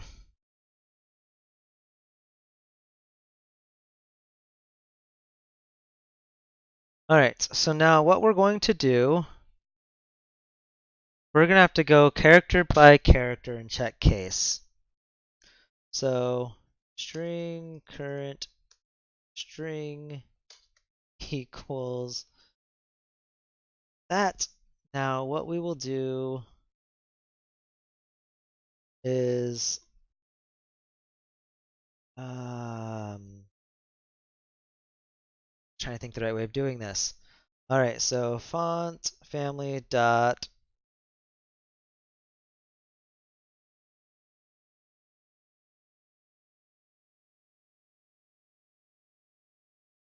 for each we will do, okay, so each character, and we also need a bool.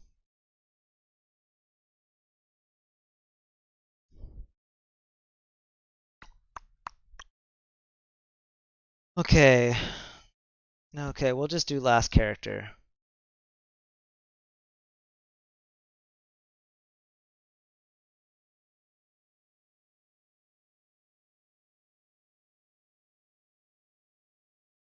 Okay, I don't like all their extra warnings on here. It's driving me nuts. All right, so now we'll say if, and last character is going to be null by default. If x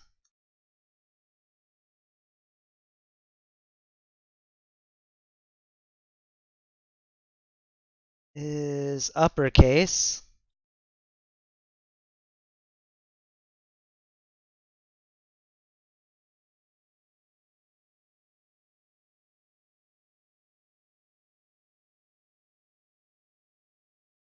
we'll just say it's a nut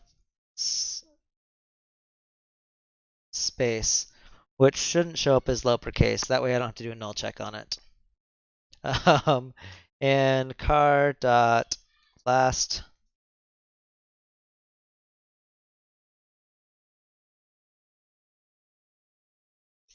is lower.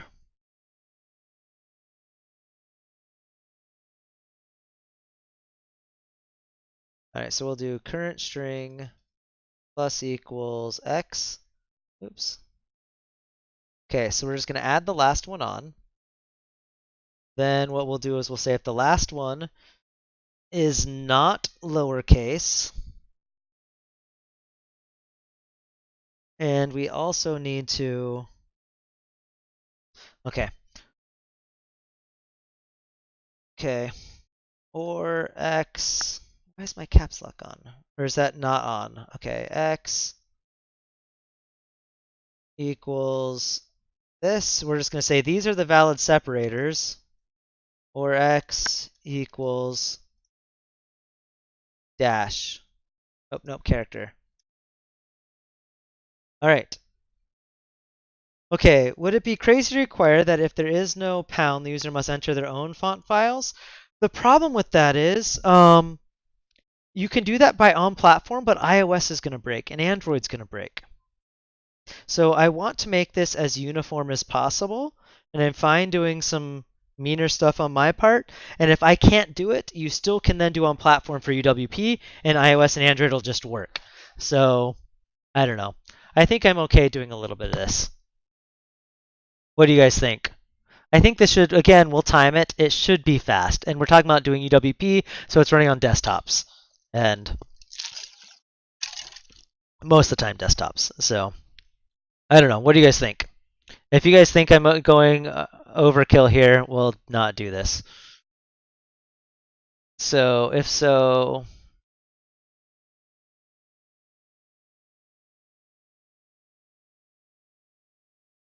yield return current string.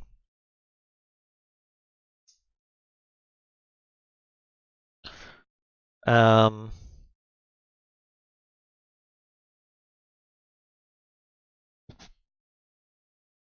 okay. We'll do that. We'll do yield. Wait, what? Oh, I need this in a real for each.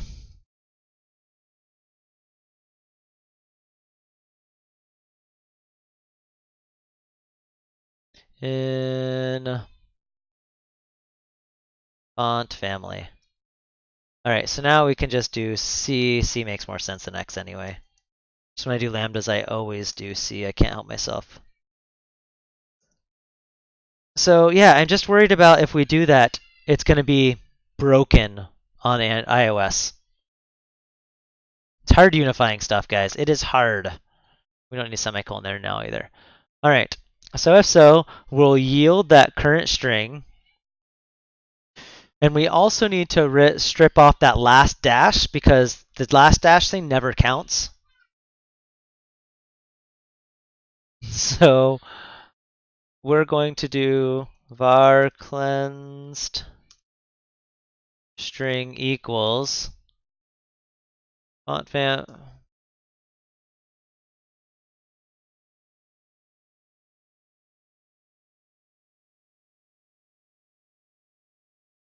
Last index of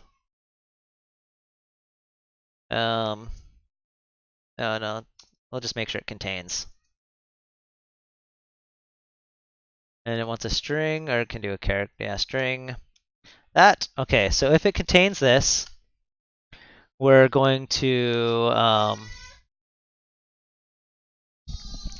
what, Stuart? If Chase is being mean, talk to Mom, bud, okay? Go close my door, I'm in a meeting. Sorry, intrusions. Someone's being mean. You want to close my door, bud? Thank you. All right. We'll do font family substring, and might have to do +1. We'll double check. I always get these indexes wrong. Actually, what we'll do is var index equals font family dot index of, or last index of, so that way we're only doing this once.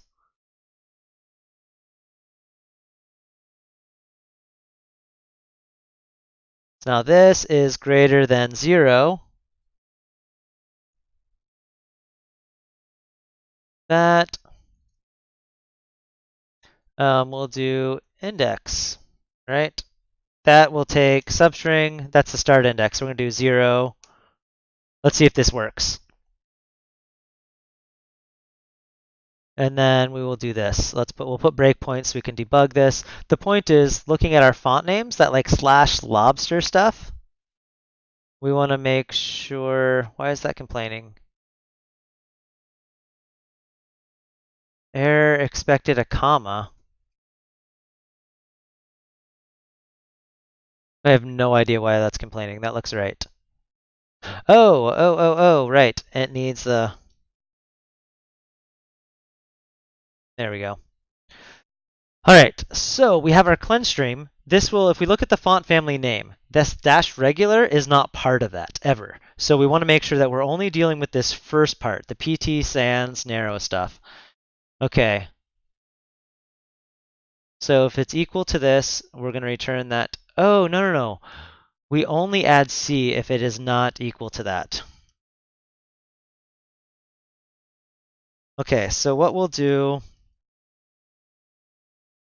well, let's just move this down here.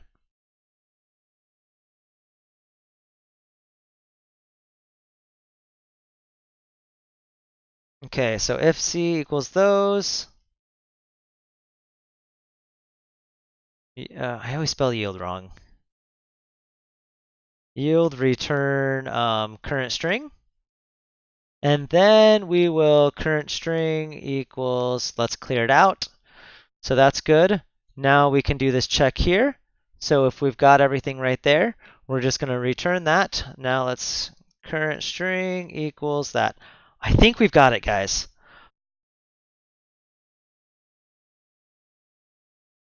Okay.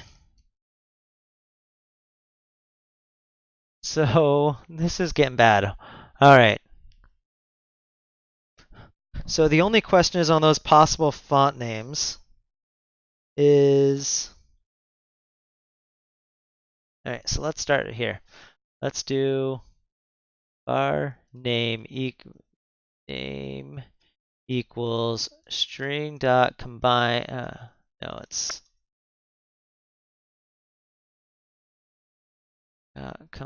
isn't it combine to make a? Oh, it's string dot join. Oops. Join. There we go. Separator. Oops. It's going to be a space, and then we will do get font name, font family. All right. So this should get us a nice, pretty. Nope, one more parenthesis or one more. Yeah. All right. So this should get us the right name. So that way we know what to put at the end. Should be good. So I wonder if there's only one thing we should actually possibly look for. Oh, no. No, this should be fine. I think we don't need to have a bunch of different things. For now, we're just going to allow us to do multiples, but I think all we should have to do, this should fit for all 3 of these. Just grab that with the space, and we should be good. This might be easier than I thought. All right, so we're not even going to need this. We're just going to say ditch this. Not needed. All right. So let's scroll up.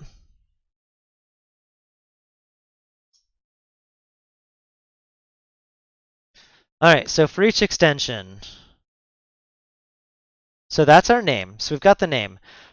So what's in formatted? That's not right. We want to go font.font family.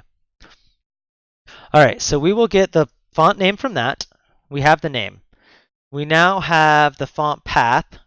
So we just have to check for the two different extensions. So now formatted is going to be path, then font.font family extension hash name. I think that's all we need. I could be totally ahead of myself. But I think that's right. You know what? Let's try it out. So exciting! All right, so which one we're doing? It's this text block, right? So let's put, so now font.to,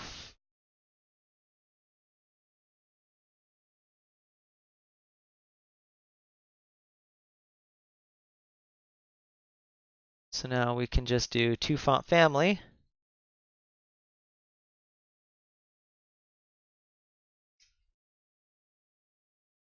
And now we can just put this everywhere. I like it. And oops, wrong button.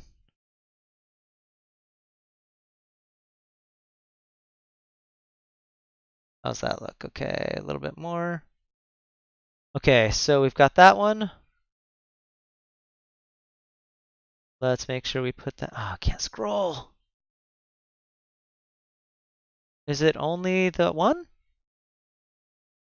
Apply font. Got that one. Oh, I inserted it in between, didn't I? We're going to move that to the bottom because.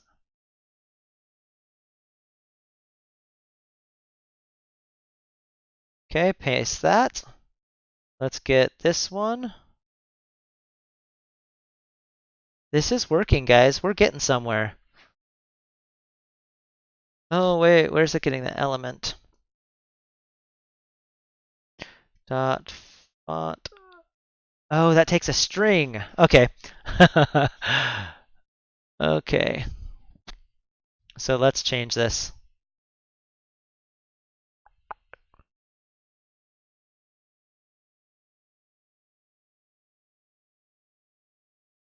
Okay, so let's move this down. So that way our apply fonts are all together in uniform.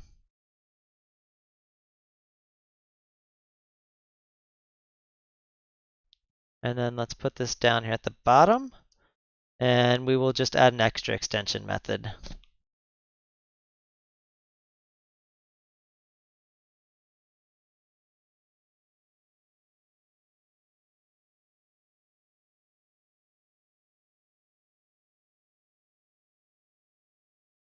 Let's just fix this.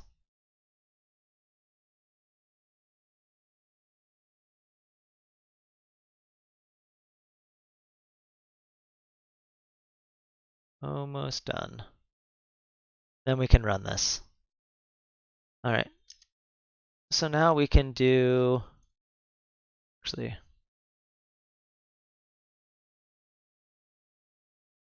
no, I don't need to return here. Font family to font family. All right. Now this should run, and I have no idea if it's going to work. Let's put some breakpoints in here. Okay, so that, we're going to put one here. We're going to put one, where's the name? Okay, my music just switched to really weird stuff. Went to musical somehow. Going crazy with that. Okay, so let's put one where the name is right here, and we can see what's coming out. And after this, I'm probably going to end with the UWP stuff and might do another stream next week where we tackle loading fonts from .NET Standard because I've been streaming for a while now. And yeah.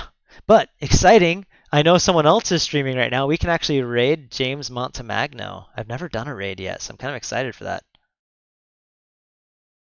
So build, build, build. Run, run, run. Let's go turn off that native stuff because that really, really, really slowed us down. Now I see why it's off by default. So debug, managed only. Oops, no, managed only. Let's run it. Should be faster.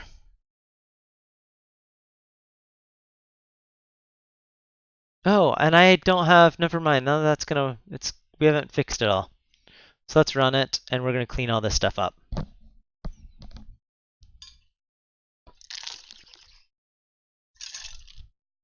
All right, so this one should work, right? So this one should just return here. Yep, so that one worked. Okay, so we know that works. So let's ditch some breakpoints. We don't need all these anymore. Perfect, so let's stop. Let's fix our XAML. And let's start with this one. And this is all we want. That should work now.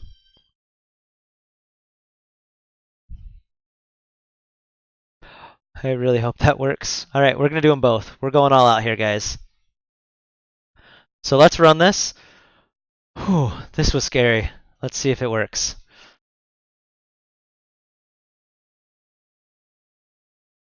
It's kind of fun. Pretty dynamic. This one's actually less crazy than the Android one because we could do the documentation and force them to put it in /fonts as well, so we don't have to. All right. Uh-oh. Whoa! That totally worked on that one. Did I write all that other nonsense code and it's not needed?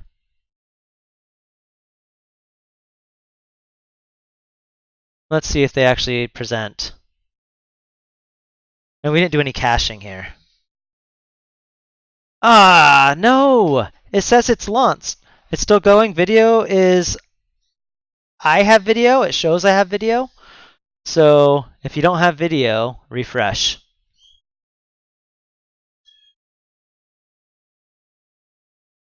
All right. Everyone else still has video, right? Okay. Well, this is really, really, really sad, guys. We were expecting it to load. We went off of that the font family would always match. This success is lying.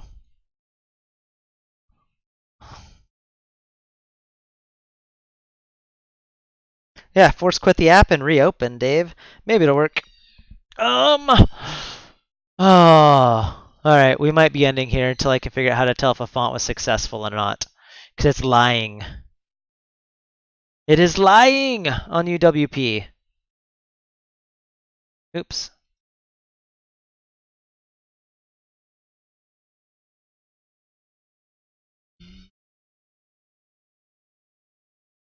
Yeah, it's full on lying to us.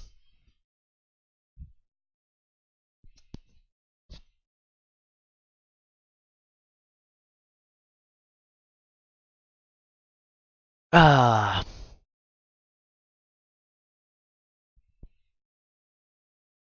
Before I thought it was showing me not that.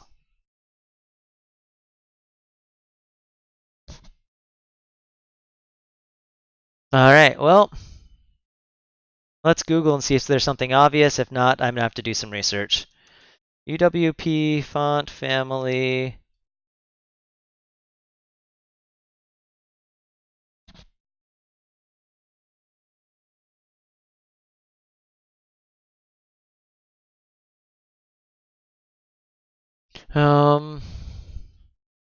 Oh, wait. Can specify a directory or other directory that contains the system fonts. Ooh. Oh, no, that's just us. That's what we're already doing. Um,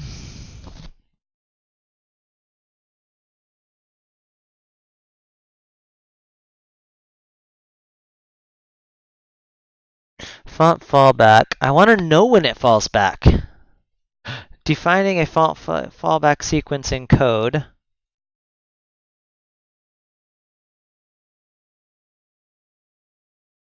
Oh, comma. Oh. Okay. What if we pass all the possibilities into that? Let's try it. Let's try it. That could be exciting. Okay. That might work nicely. Let's scroll back up. So let's do.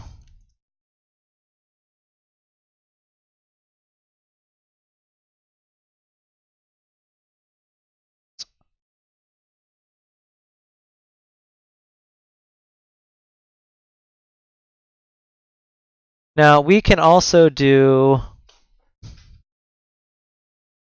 Um,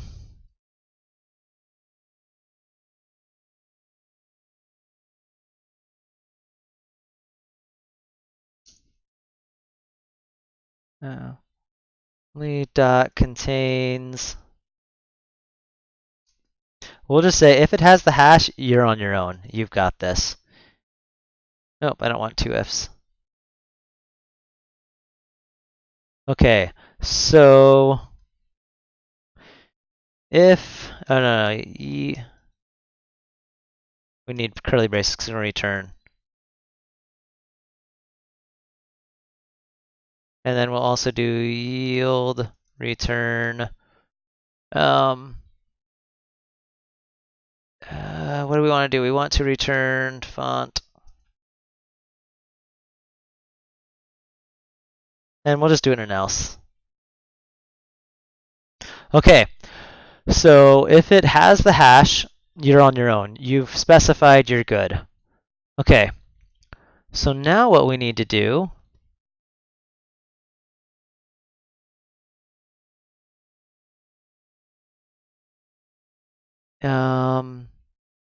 we will do this stuff. And we're going to change it a tad because we don't have to. Okay, so let's format this code a little bit. That's all ugly. All right, so we're going to go through each extension, and instead of resulting, we're going to yield return formatted.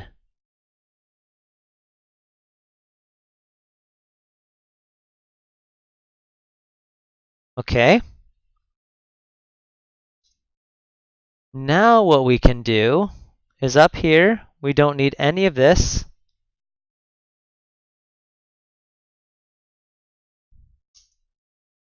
We're going to say var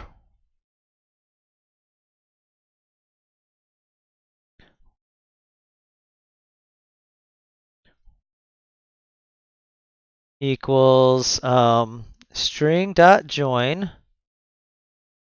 get all font possibilities. Do you have your XAML have your font names or file names? I'm trying not to have. I just want to do font names, not file names. We're trying to avoid all that. So we already fixed Android to where Android doesn't need anything fancy, and we're trying to do that on XAML now. I'll check. I think I removed the dot stuff, but it should be fine here. So here we'll just say font family. Oh, I need to do.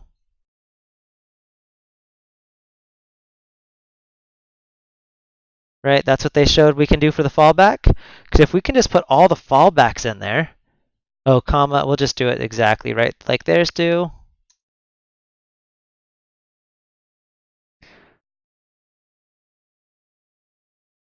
Okay, oh, I need a comma here.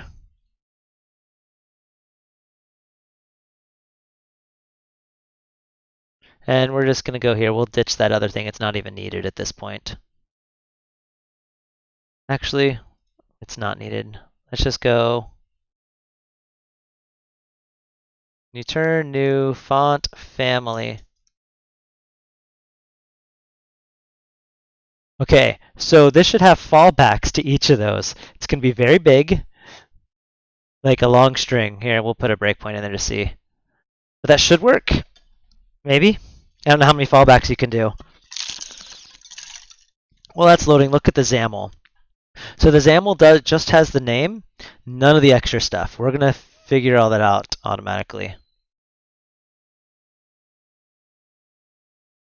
Okay, so our formatted gives us 1, 2.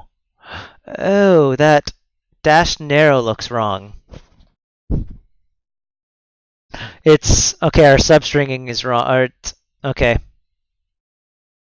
We need to fix that. That's not going to work. It'll work on. Is it going to work on this one?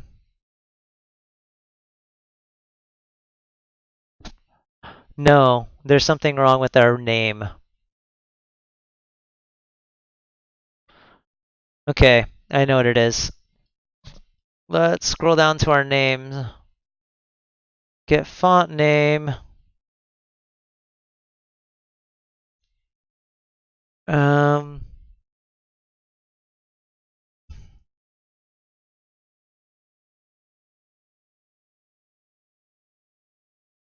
is not. Got to return what's left if there's nothing at the end. I'm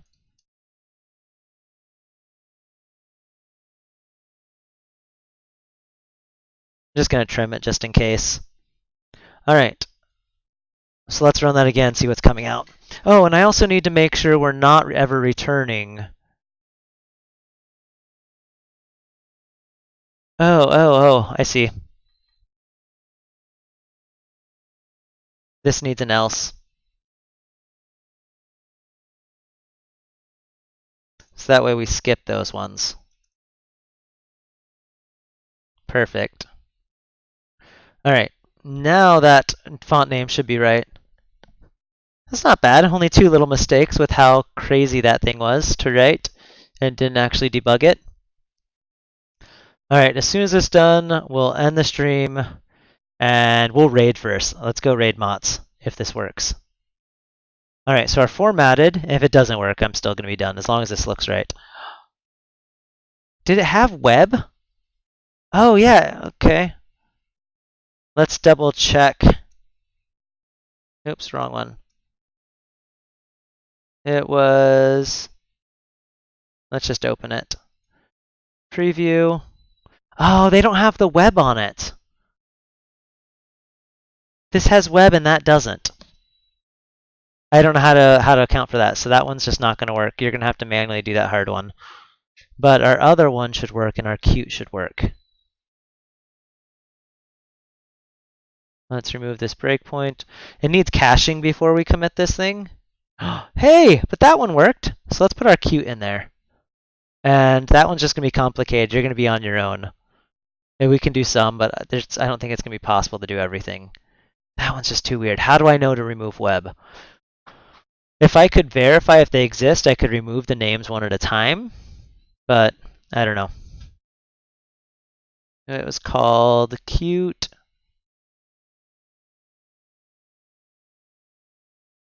Where was that at? Okay, let's just find it here. I can't remember what it's called.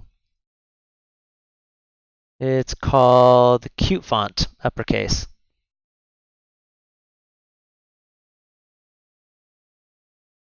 Okay, let's hope that's right. And then we'll have a different font there. All right, that's pretty good. I just don't know how else to account for that. And I don't want to sit there and, I mean, maybe it's not bad to add a bunch of fallbacks. Maybe we can just, instead of doing fancy, just strip those out one at a time.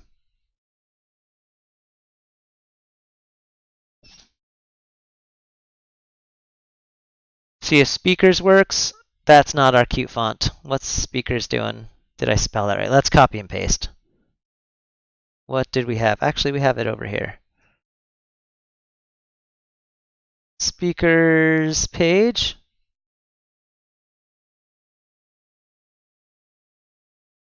Let's copy that and paste that into here. And That looks right.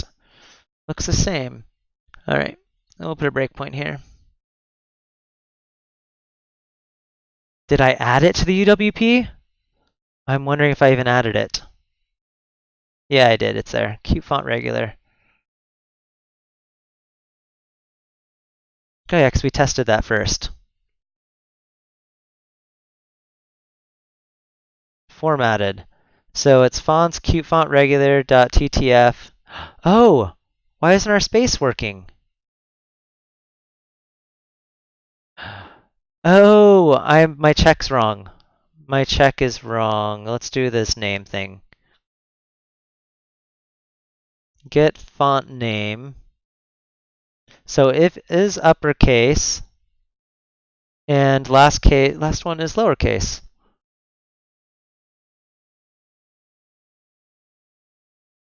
That should be fine.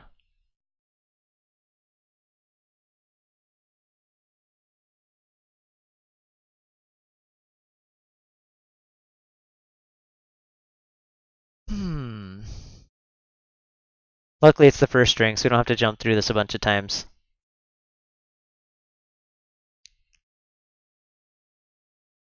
All right, speakers. Let's check this. Cleanse string is cute font, okay? So it never.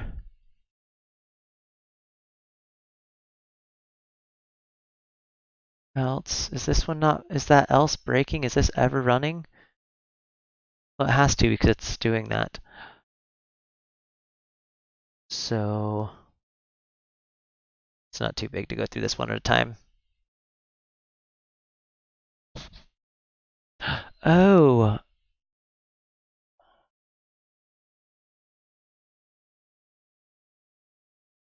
there we go. Order of operations, guys. Order of operations.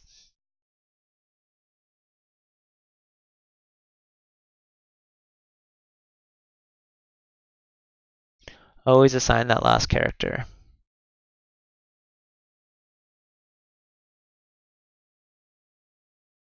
All right, so let's go this time, and it should be right. I'm just going to remove a bunch of these. I just assume it's right. There we go. Cute. Oh, that has an F. Okay.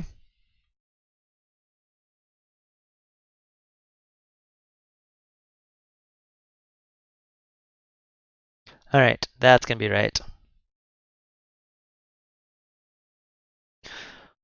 Now, I kind of want to go back to the XAML and undo it and just see if it'll work with the other ones.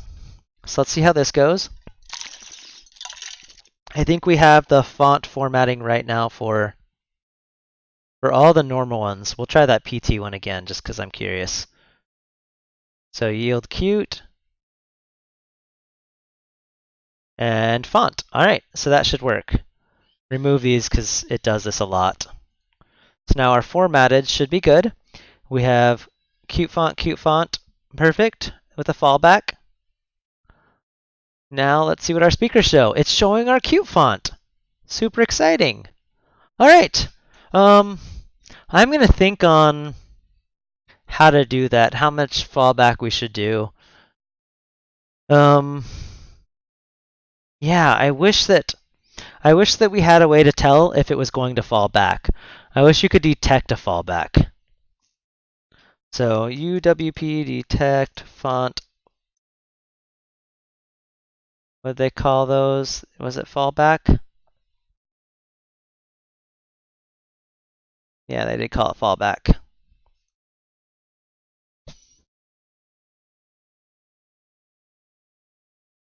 Yeah, people asking what I want to ask.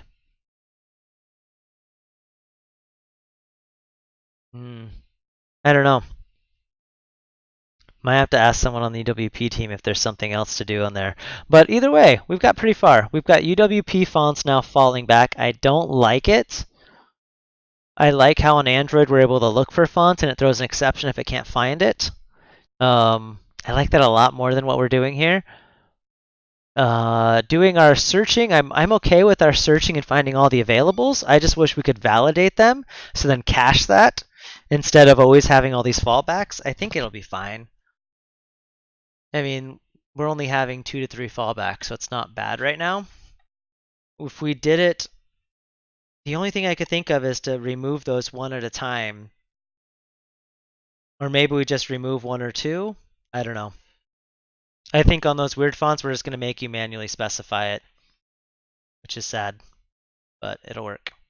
All right. Well, thanks, everybody. Let's jump over and let's go raid Mott's.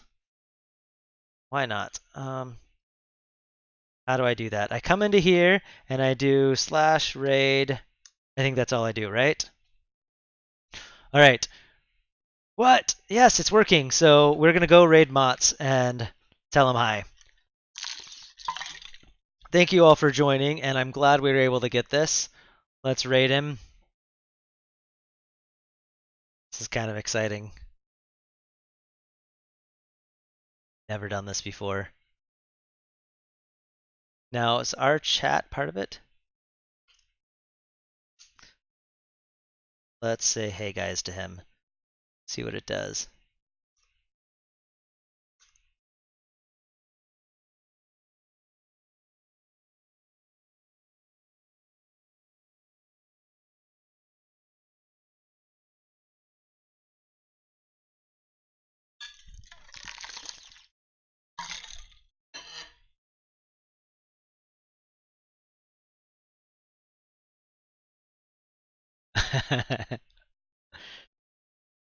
Super exciting to get to raid Mott's for once.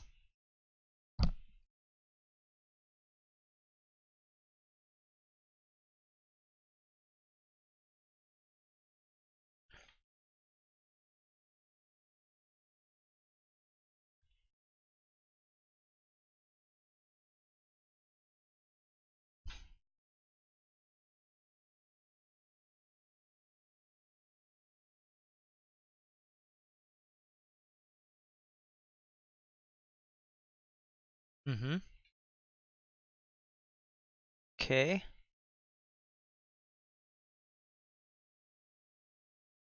Yep. That makes sense.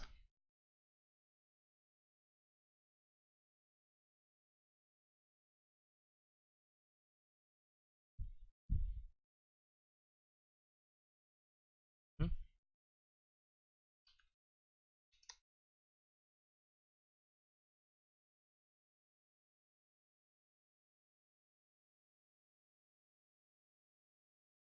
Um.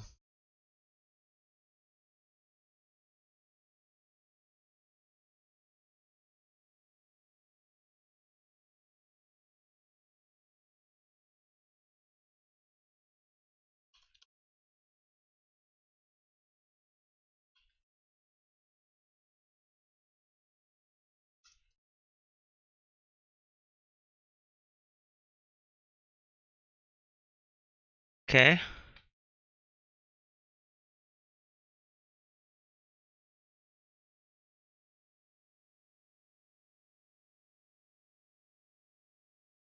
Let me double check the docs.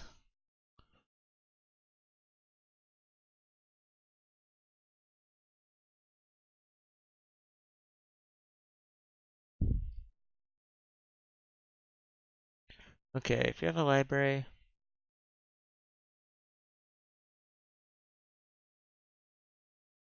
Okay, that should make it that.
All right, if anyone's still watching my stream, I'm gonna end my stream as I jump off and help Mots with stuff, so that way I can pay attention to what's going on. I'm gonna go join his stream. All right, see you guys. I'm gonna go to my offline mode and see what happens.